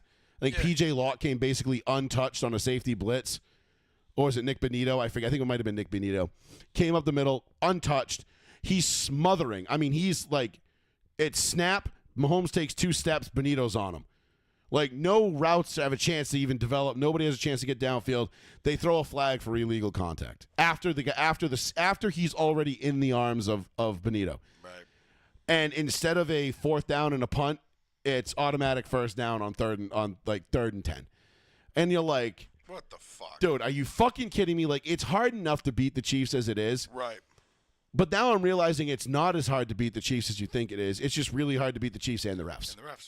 And, of course, you know, they're showing fucking Taylor Swift up in the fucking booth. That's the golden everything, boy. That's you know. the money maker. You know, it's like, oh, she's like, yeah, Travis caught a ball. And you're like, shut the fuck up, bitch. Your fucking music's trash. Yep, and you voted for Harris. Oh, yeah, we're not doing political stuff. That's okay. We can always shit on libs whenever we have them. Yeah, true. Little digs here and there, don't mind. They're pretty easy to shit on. It's not hard, you know. People are like, oh, don't rub it in. Man, fuck you. Kiss my ass. Did you not rub it in? Yeah, I won't even go on the tirade. I won't even do it. I'm not even going to do it. You ain't even going to worry about that. Right. But, about that thing, right? Tomatoes don't touch the onions. Speaking of cheeseburgers, though, I had 6s and 7s yesterday. Yeah, bomb. Dude. Thought about going there. Place fucking slays, bro. Yep. Slays. Unbelievably good. Anyway, but yeah. So that was that. So, yeah, Caleb Williams, Chicago sucks. Certain teams are just black holes for quarterbacks. I'd love to see Trevor Lawrence get out of Jacksonville and revive his career, much like Baker Mayfield got out of, Cleveland and is reviving his. I love Big. You know, and who knows? Maybe Caleb Williams will. Nah, probably not. He's just not that dude, bro. Nah, I say maybe he'll learn from this this Chicago experience and he'll get cut and move along and go along and and do it. But right, I don't think I think Justin Fields has a better opportunity, better chance of doing that Yeah. than Caleb Williams does. I think Caleb Williams is going to be just ass, and he'll be out of the league. In a couple of years, I think so too. Yeah, I didn't want him. I didn't like him, and I hated the fact that he went to Chicago. It was like that was the kiss of death. Like if you thought this kid, I didn't think this kid was going to be good no matter where, like great no matter where he went. Right. He had a chance to be okay to good, depending on where he went, based on his physical talent alone. Right. And then he goes to Chicago, and you're like, oh nope, never mind. That's it. Right. It's a fucking rap, bro. All you had to do was just go like a couple fucking hours up the road and go to Green Bay or something like that. Dude. Yeah, That but would've been a lot Green Bay more. quietly putting it together up there. You Yeah. know, Minnesota doing a really good job. Yup. Detroit keeps chugging right along. You know, can we talk about Detroit this week though? Like, Bruh. when was the last time you saw a quarterback throw 5 picks and still win? Crazy, right? And against the Texans defense, that's not exactly like world beaters. On a road game. You know, Throw 5 picks on the road and still come out with the win, bro. I I know. fucking think it's awesome. I mean, the Lions right now are my, like, because I know the Colts are a fucking dumpster fire disaster. Like, Mm-hmm. time to hit the red button. They're not going to win the Super Bowl this year. I'm rooting for the fucking Lions, dude. I'm not gonna say I'm rooting for them To win the Super Bowl. to I win am. it. I listen. I like the Lions. But to root for them, I think is fool's gold. It's the Lions, dude. We all know they're not winning I the fucking know, Super Bowl. but still. Like they're just there are certain teams that are just cursed, Yep. and Amon Ra's going to get hurt. the like, Detroit week the 14, Detroit Moda 15. Kitties. Yep. I mean, come on, dude, and not for nothing, but it's like, dude, Jared Goff. Really, are we really hanging our hat on Jared Goff to go win Bro, a Super he's Bowl? mad underrated. He already went to one with the Rams. I like Jared Goff. I I'm do a big too. fan, but it's just, dude, it's not going to happen. Not this year. Could you imagine Jared Goff actually won a fucking Now- Super Bowl for the Lions? Honestly, if Aiden Hutchinson's still healthy, I feel like that gives him a lot better shot because he is a difference maker on defense in a big way. Yep. I don't think without Aiden Hutchinson they can get it done. Yeah. You know, I think it's just going to they're going to be in too many spots where they miss him, and then the pressure shifts to the offense, and mistakes will be made. Yeah.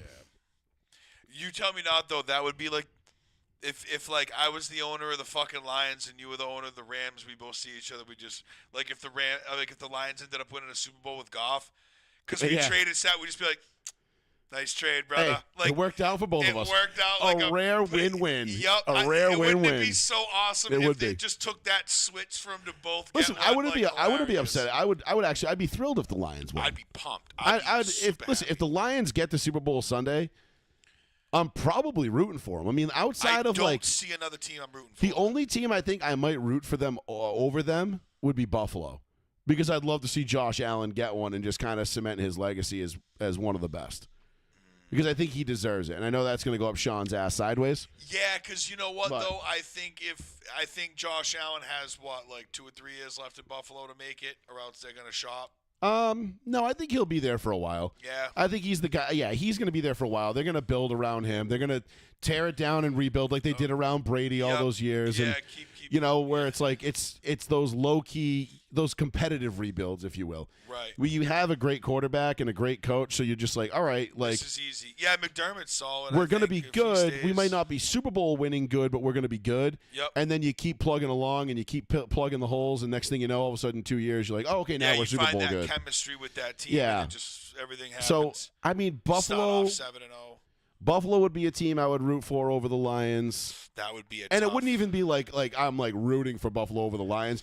I would just be I'd be happier if Buffalo won. won Right. it, Yeah, I hear you.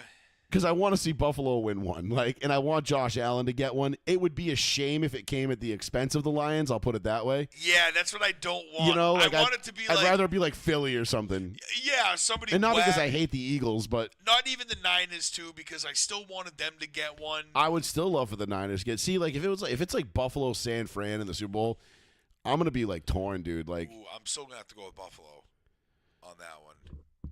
yeah, I don't know, dude. San Fran's Denver West, like.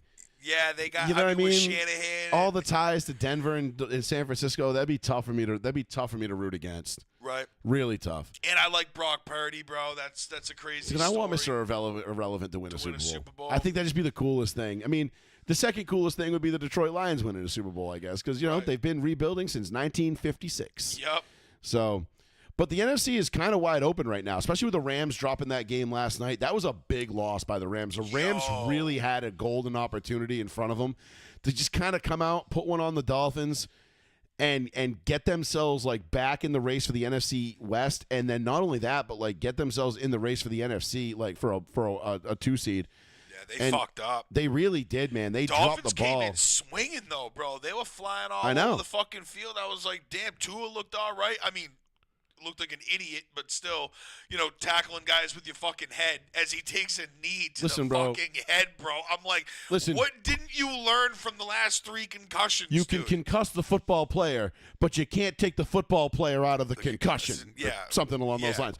Like, he's a football player, dude. He's gonna make those plays. Right. You can't take that out of guys. Like, it's instinct. People I know. don't understand that. Like, when you're raised and bred to do a certain thing, Crazy. you're gonna do it, dude. To change those habits is hard. And will it lead to an early end to his career? Yeah, maybe. Will he have any regrets? No. Because he's never gonna go out. He's never gonna let that guy go and score a touchdown.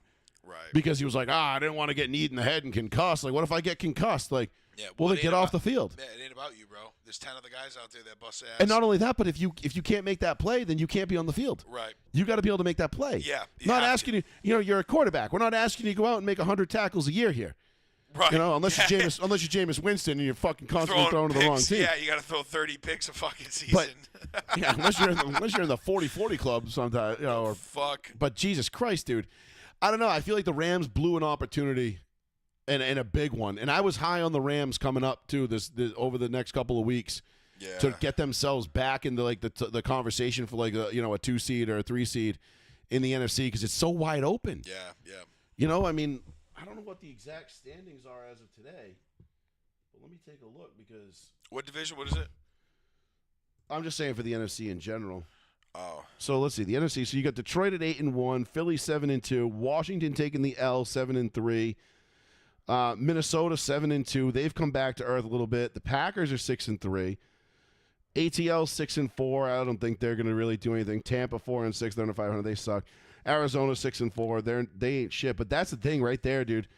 The Rams have a chance to get to 5-5, move to 1 game within the lead of the division. The 1 game out, and pull ahead of, you'd be still below San Fran. You'd still be third, but you're at 5-5. You know what I mean? You're 1 game down in the win column.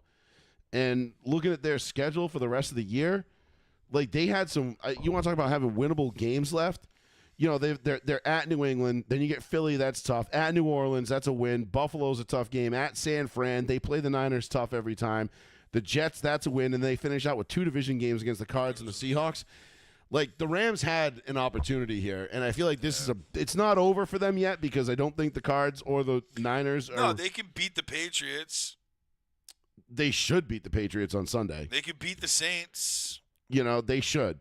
Jets. To be 5-5, and then maybe you get to 10 wins, you're at least in the conversation for a 4 seed, winning the division. You have to get to that mark. Because I think 10 wins might win this division at this point.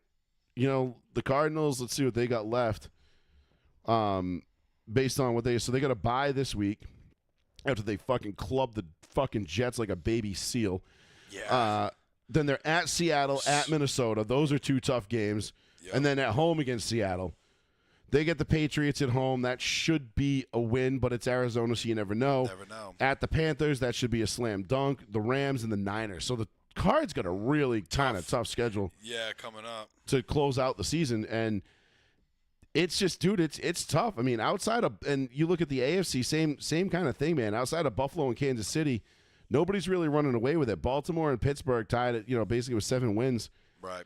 There's no one really pulling away here except for Kansas City and the Bills. So we'll see, dude. I don't know. I mean, the NFC is pretty wide open when you look at it. I don't have much faith in. I mean, I like the Redskins and Jaden Daniels, but I don't have a shit ton of faith in them. Yeah, I like Terry McLaurin. Philly, I think. Scary Terry. Philly, I think, is the most. We were talking about the worst 9-0 team. Is Philly the worst 7-2 team ever? Like, like everybody, nobody can stand them right now.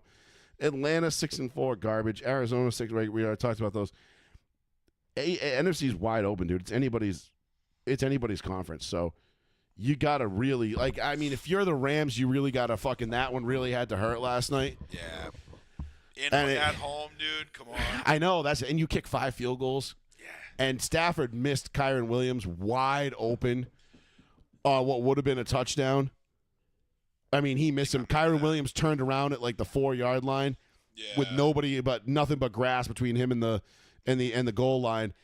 And Stafford tried to fit it in like over his head to the back of the end zone of the tight end, and it was incomplete, and they kick a field goal, and you're like, fuck, like, and then Miami goes down, kicks a field goal on that drive, and you're like, well, that's the game. Like, now it's back to 11. It could have been. This could have been a 5-point game. Yeah. And instead, we're sitting here. Well, they were down by 8, weren't they? They were down by 8, and they kicked the field goal, got down by 5. Then Miami went back down, put them back up by 8, and you're like, yeah, this ain't happening. Yeah, that's right. That was that last drive that they had. And Stafford missed Kyron Williams. He was wide open at the goal. Like, I mean, he would have had to put his head down and run through a couple dudes, but he's very much capable of that. But that's a good, talented team in L.A., and that's why it's just such a bummer to see him come out and kind of fucking brick it like that. Because I was looking, he said I was kind of rooting for him. I like L.A. I like the new L.A. Like we said, we love Stafford, dude. Nobody hates Stafford. I like Stafford. I like Puka Nacua. I like Cooper Kupp. Same. Love all those guys, and I like that they kept all those guys at the deadline too. They didn't go out and sell. They weren't sellers. Yeah, they didn't go get. Granted, they had that win on Thursday night against the Vikings. That kind of propped them up, turned them into standing pat rather than being sellers at the deadline. Because if they had lost that game, basically you're like, all right. Yeah, time to hit season's pretty much over. Yeah, we're gonna do something here. What did you think of the Texans jerseys on Sunday night? The all reds. I didn't really care for them that much. Love the helmets. Hated the uniforms. Like hated the uniforms. I don't even know if I think I might have hated the helmets even more. I liked that like chrome red, candy apple red. I liked that. I mean, obviously my guitar on the wall is pretty similar. I didn't hate it, but I didn't care for it. I didn't like them. I didn't mind. I didn't really. I would probably. I like their regular uniforms better. Same. I think the Texans I like their old red uniforms. Their red tops. Yeah. Those like the Andre Johnson. Yeah, the Andre Johnson era red tops. I really like those. I like the regular blue ones. I think they look fine. I feel like teams are like, dude, they're just like trying to do way too much. Color Rush are just the worst. I'm like, get rid of those. Burn them all. You and I definitely disagree on some of them. Like, I love the Bengals, the all whites. I don't like all white. I don't like all white, like white pants, white jerseys. I don't like. No, with the white helmet. No, I was don't like it. That's sick. Can't with the black fucking and shit. hate the Broncos ones. Sick. The snow-capped ones, I fucking hate those. Yeah. I mean, it probably doesn't help that we're 0-2 in them, but whatever. Right. Can't stand them. Don't like them. I don't like all white. I don't like white pants and white. I'm a fan. I noticed after like all this shit came out with like the Color Rush and all the other stuff, the alternates and things, man, the classics just hit so much harder. Dude. Like a classic fucking Dolphins jersey, bro. Like that just fucking teal with teal the and orange with the white. Yep. Like a little bit of white and shit. One of the best looking uniforms ever. Those Miami colors, dude. So sick.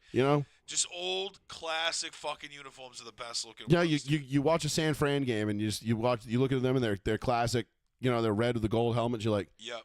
Yeah. Yeah. Fucking yeah. Like dope. Yeah. Look at the Steelers, dude. The uniforms haven't changed in 100 years.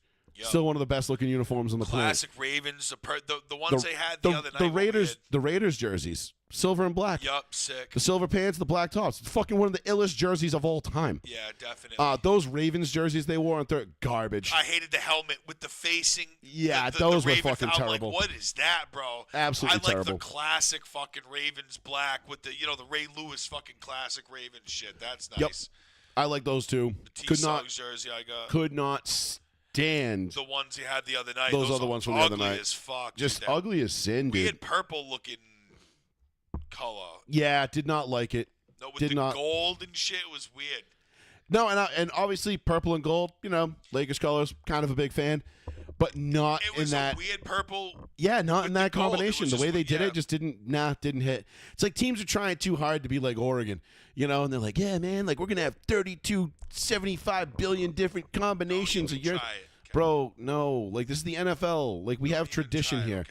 Oregon can get away with that because they're a non-traditional college football team, which basically means, like, they're an arena league team for the most part. Like, we don't care about their jerseys because they haven't been around long enough for us to care about them. Right. You don't see fucking Notre Dame out there fucking switching up their uniforms every week or Bama switching up their shit. Ole Miss. Georgia. These classic teams. Right. Like, Nah, man, like just run with what you brung. Like what worked, what got you here? That worked, you know.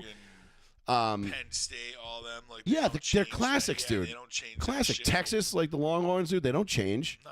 You know those shits look crisp, bro. Only Oregon has crazy combinations, and even then they've kind of the other day they had banging jerseys. I fucking love them. I think they played. I forget who they played. It was a couple weeks ago. It's the Crucial Catch week that they had, or whatever. One of the last ones. It was fucking sick uniforms, the yellow with the black and shit. Who was this? Oregon. Oh, the Ducks. Okay, sorry. Yeah. Yeah, no, the Ducks had. I said that I was gonna say that they've kind of toned it down a little bit. Yeah, like I used to love when they would come out with like the chrome helmets and shit. Those were fucking tight. You got like the chrome helmet, but then you got like the neon duck feather across the face shit was mask. so It was sick. fucking nuts, bro. Shit was like so the carbon ill. fiber looking Dude, shit. I'm like, loved it. bro, this is nasty. The Ducks had some of the coolest uniforms The ever. Mariota era. Which, speaking of the Ducks, let's do a little college football because we don't touch on college too often. But college football, it's looking good. I'm gonna say this right now. For the first time in my life, am looking forward to the end of the college football season as much as I'm looking forward to the NFL season ending. I'm like the getting playoffs. there. And because we're getting a 12-team playoff, all right? Oregon's number one. Why are we number one? The year it's 12 teams. Why can't we be I know. number one when Because it's your two. fucking normal? When it was your two no teams. Shit. Like, okay, you guys get Georgia in the national championship. Yep. Have fun. Like, Yep. Great. Oh, fuck. Well, we get plowed anyway, but whatever, because Yep.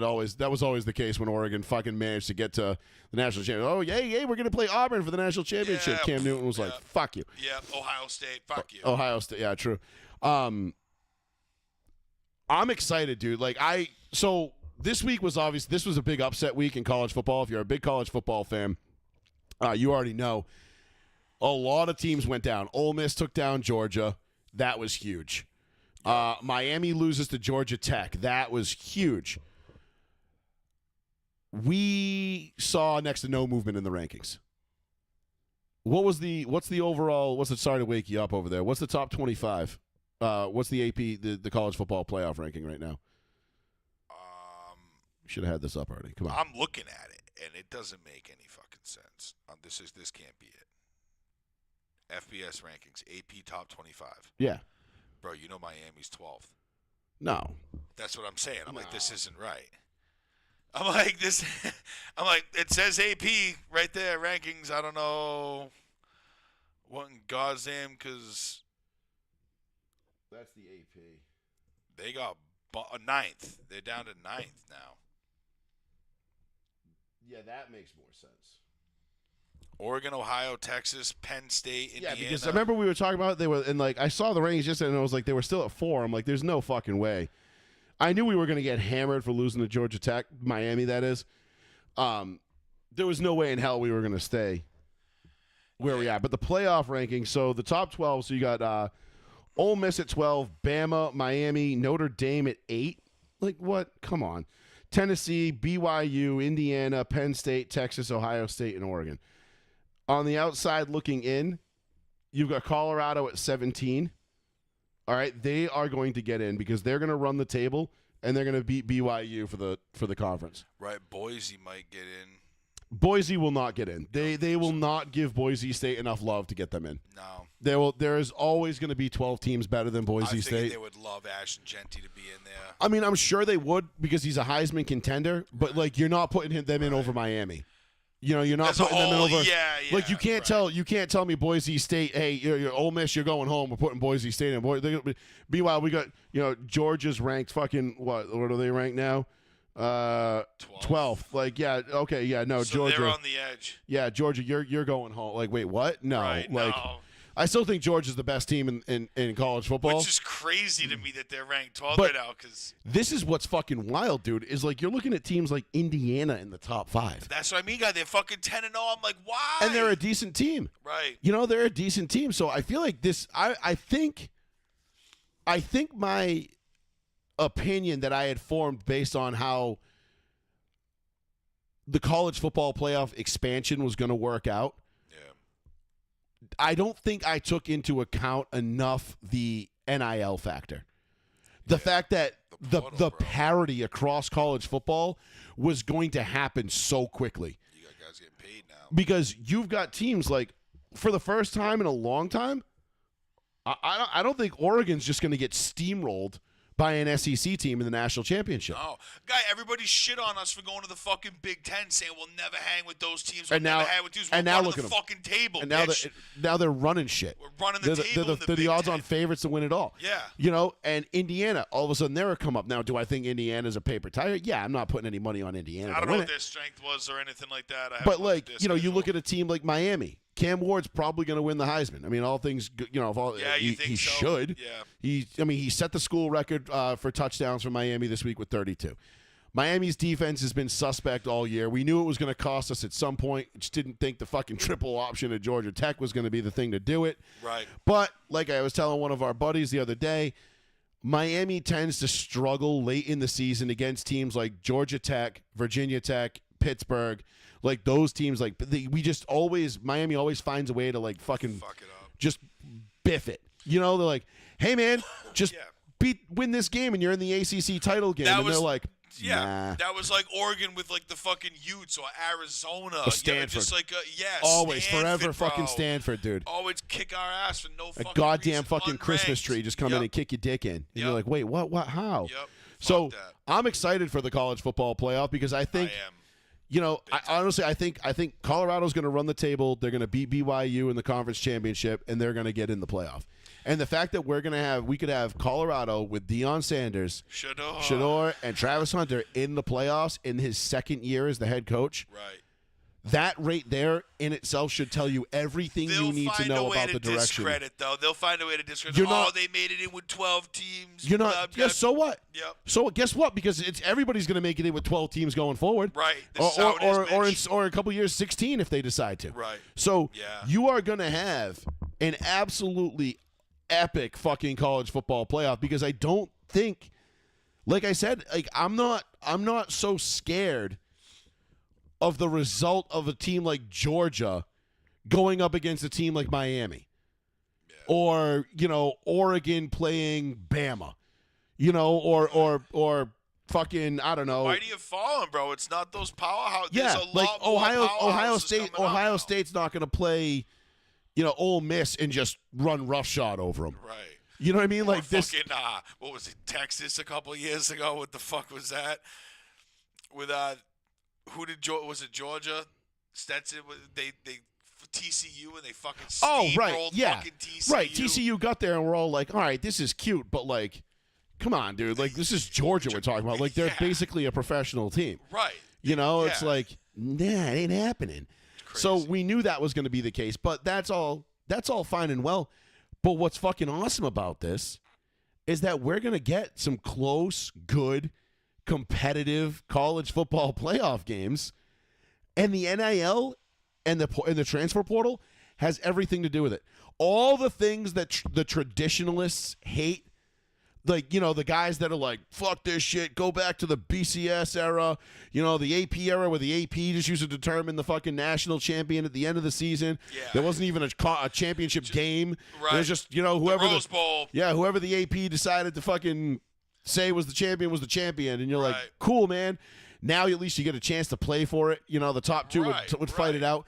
But you're like, well, Playoff style championship. and then one and then all. we had the playoffs, and obviously Ohio State won the first one. Yup. And we've had Clemson get some in there, and Dabo Sweet. Georgia and Bama have been just stalwarts. They've been regulars in that. But I think last year was the first year you saw it with like you said, the TCUs and Washingtons, Michigan, finally under fucking under Harbaugh coming up and actually getting something done, and you're like, Right. oh, okay, like wow. This actually, this whole NIL thing actually makes, and this transfer portal thing's actually working.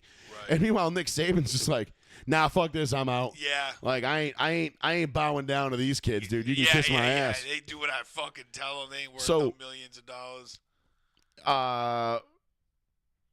TCU was in I think the first college football playoff was 2014, wasn't it? I don't remember. I don't remember either. Not off the top of my head. I think it was 2014 because that was Ohio State. That was Zeke. And what was the quarterback's name? God damn it. Oh, as a recognized team? No, TCU's been around. I forget. They've been around for a long time. I mean, they've popped up. They've popped up on the radar here and there, but they've never been like, a top 10 regular or anything like that. Yeah, nothing like crazy regular. Like same thing with like A&M and shit like that. Like they had their moment in the sun with Johnny Football, and it is what it is. But no, that was Texas. Oh, Texas A&M. Yeah. But like I'm excited for this playoff because I feel like I don't know if it's anyone's game, but I feel like everyone kind of has to go into this thinking like, hey, we got a shot. Like, we're in it. We got a shot. Now, if Colorado gets in as a 12 seed and they got to play Oregon, like, okay. Right. Yeah. Well, I'm Oregon's just glad that or they play whoever the 3 seed is, whatever. Right. If they got to play Ohio State, it's going to be like, okay, speed bump. Right. There's still going to be some speed bump games in there. But if you get, like, Miami Ole Miss, all of a sudden I'm like, this game could be fucking sick. Fucking game. This could be fucking sick. Yeah. And you don't know you really can't know who's going to win because you haven't had a lot of these teams got so many new guys on them and so many new faces that you're like, damn, like, I don't know how these guys play. Like, this is the first time we're seeing them all in this situation. Yeah, and you're going to have such a wider playoff, so who the fuck knows? Just more shit to happen, more upsets, more capable upsets, shit like that. You know what I mean? Now, I'm smart enough to sit here and know that just because my Oregon Ducks are sitting at number 1, that don't mean shit. You know what I'm saying? No, but it does mean something if you watch the games. We have 2 more fucking games. I mean, we are the best team in college football, aside from maybe like Texas. I think my top 3 right now, if I'm just ranking the best, it's Texas, Georgia, Oregon. Like those are your 3. Those are your top 3 teams. Because even though Georgia lost Ole Miss, I still think they have a lot of pieces in place that they're very.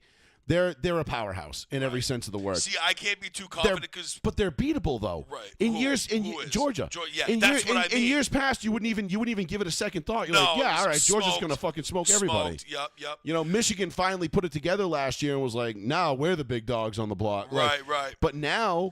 But that even took years, because it was Ohio State's. We finally beat Ohio State this year. We finally got over that fucking It was a up. huge fucking win. I know it was only because the fucking quarterback slid with no time left. We felt bad for that kid in that game. That sucked. Just dumb boneheaded play. Like, wasn't even a dumb boneheaded play. It's just he made the right decision. He did everything right. He just did it. Time. He did it 1 second too late. Too late. Yep. 1 second too late. They would have had the field goal right there, and they probably would have won. I mean, it was going to still be a deep field goal. But they probably would have won that game. And if they're, it was only like a 36-yarder or something. No, I think it was going to be longer than that. Oh, I didn't think it was that much. I remember it being like, oh my God. It was makeable. That's what I mean. It was definitely makeable. It wasn't any 45. Especially in today's day and age. Like, dude, college football, like, field goals used to be a journey. Yo. You'd be like, fuck. Here we go. Here we go. Trotting out because the best field goal kicker was probably, in the country was playing at, like, Southern Iowa State. Right. And you're like, huh? Who the fuck? Why is he there and not on one of these teams kicking field goal? Like, yeah, no shit. We didn't know. We couldn't tell. Nope. Meanwhile, you got these guys, these big schools, and they're fucking whiffing them fucking 70 yards to the right. Just go ask Florida State how many times how many games they've had cost them against Miami for missed field goals. But, I just think this college football is going to be a fun time. I'm looking forward to it. The end of this season's actually like, you got something to fucking look forward to now. Like, I'm like, I'm not saying I'm looking forward to Saturdays as much as I look forward to Sundays. No. But it's getting kind of closer now because the drama in college football, and the best thing about college football, we talked about it, like Oregon aside, the best thing about college football is the tradition, right? If the NFL had a fraction of the tradition that college football does amongst their fan bases and their teams, and they held on to that tradition and kept it, then the NFL would be such an infinitely better product. Yep. But they're so quick to just cast things off to the side and do new shit and new uniforms and new stadiums and out with the old, in with the new. And meanwhile, college football teams like, we've been singing this same fight song for 110 years. And it's like, your grandkids learn it before their fucking 3rd birthday. Like they learn it. They go to school in Mississippi to learn the Pledge of Allegiance and the Ole Miss fight song. Like that's it. And you just 1st grade. That's the curriculum. Like, here we go. And then you're learning football, and that I think is what makes college football so much fun. Because, dude, could you imagine? And I know a lot of all these playoff games, will be played in neutral locations, or at least I think most of them will be. Yep. But could you imagine like Ohio State hosting Oregon for a chance to go to the national title game in Ohio? Like, you know what I mean? In the shoe. Like, dude, that place would be fucking electric. Yeah, that'd be nutty. Electric. Like, I can't even fathom how fucking cool that would be. Yeah, that or, would be huge. You know, a playoff game in Oregon. That's big, yeah. Dude. You know, I think like this, and I think there's out of Autzen, dude. I think there's some shit there. I don't know how they're gonna do it. When does the playoffs start? I don't know. Look it up. I'm trying to find out. Just college football playoff dates. That's what I did, but it's just like. I mean, everything's TBD anyway. So they're like, I don't know how the format's gonna work. I'm not gonna lie, I haven't paid much attention to it because honestly, I really just thought it was gonna suck. Oh shit! Friday, December 20th, Monday. I really just thought it was going to be ass and it was going to be a joke and the top 3 or 4 teams were just going to steamroll everybody and then we would finally get to like the real playoff, which would be the final 4 or maybe the last 6. Right. You know, depending on, you know, who got in cuz you know, you might get Bama, LSU and Georgia in there and you're like, "Oh, okay, well there's 3 fucking powerhouse teams." Right. But now it's like now you're looking around and you're like, "Hold on, who's Indiana? Where'd they come from?" And then you're like, "Damn, they're actually kind of good." Damn, I got lucky because I'm going to get a lot of fucking games off. All I'm going to have to do is bang like one Saturday, and then I have like basically all the rest of the games off. Sweet. That's all I get. What are they, all Mondays? They're all Tuesdays and Wednesdays.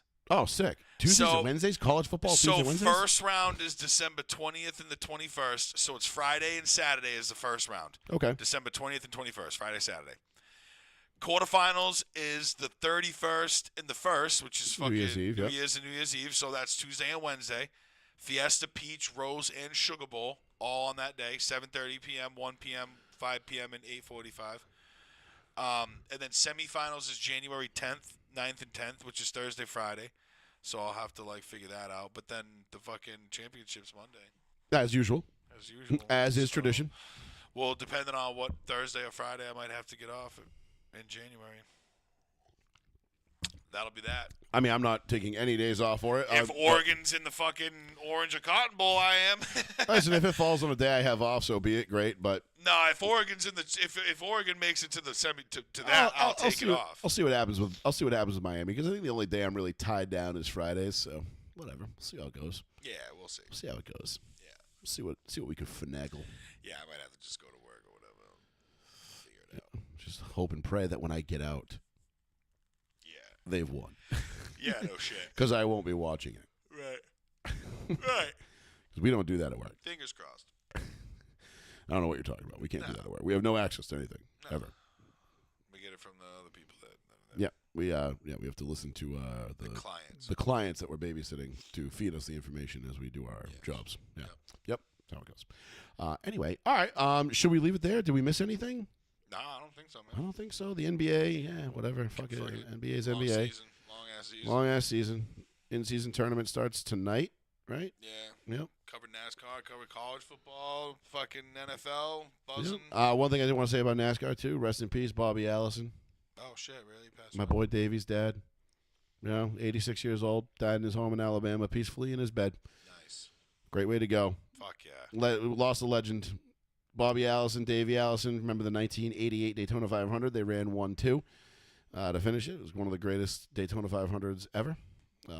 Good times. So Bobby Allison was a legend, one of the original Alabama gang. So I didn't get to meet him, which was a bummer. I tried to meet him at Daytona this year or last year. I forget. He was there when he was an honorary one of the Grand Marshals. So there was like him, like Red Farmer.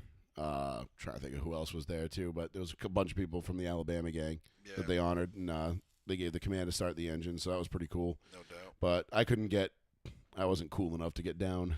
Right. Get down there and be like, hey, Yeah, rubbing bows, you know. Legends. But yeah, it was pretty cool. So tough. That was tough to hear on R.I.P. in peace. On Saturday night, and then Joey Logano goes out and wins, and Joey Logano actually ran throwback scheme of Bobby Allison's. Was it this year or last year? The blue, white, and red Pennzoil car. It was fucking badass. So I might have to get that Joey Logano diecast car, just to because it's A, it's a little bit of Bobby Allison, and B, it's a little bit of Joey Logano winning me a championship. Get told that. I'm not saying I'm a fan, but here we are. So, all right, we'll leave it there, Paul. We will be back next Tuesday night. Yeah. Row one, seat one, right here on the one, the only, the New Bedford Guide, Joey Fats Radio. Be sure to give us a follow on our YouTube channel, Spotify, Apple Podcasts, Twitch, wherever you like to consume your media. We are trying to be there, so please go ahead and give us all your likes and clicks and your shares. And we will be back next Tuesday night, hopefully with a full house. Hopefully everybody's here. We I feel like we haven't had one of those in a while. Yep. So hopefully we'll be back for that, and we'll get into it. And well, let's hope my Broncos take care of the Falcons this week. That's all I'm saying. Let us pray. For Mr. Betancourt, couldn't be here. Plizzy, I am Joey Fats. This is Joey Fats Radio, Row 1C1. We'll check you next week. Peace. Peace.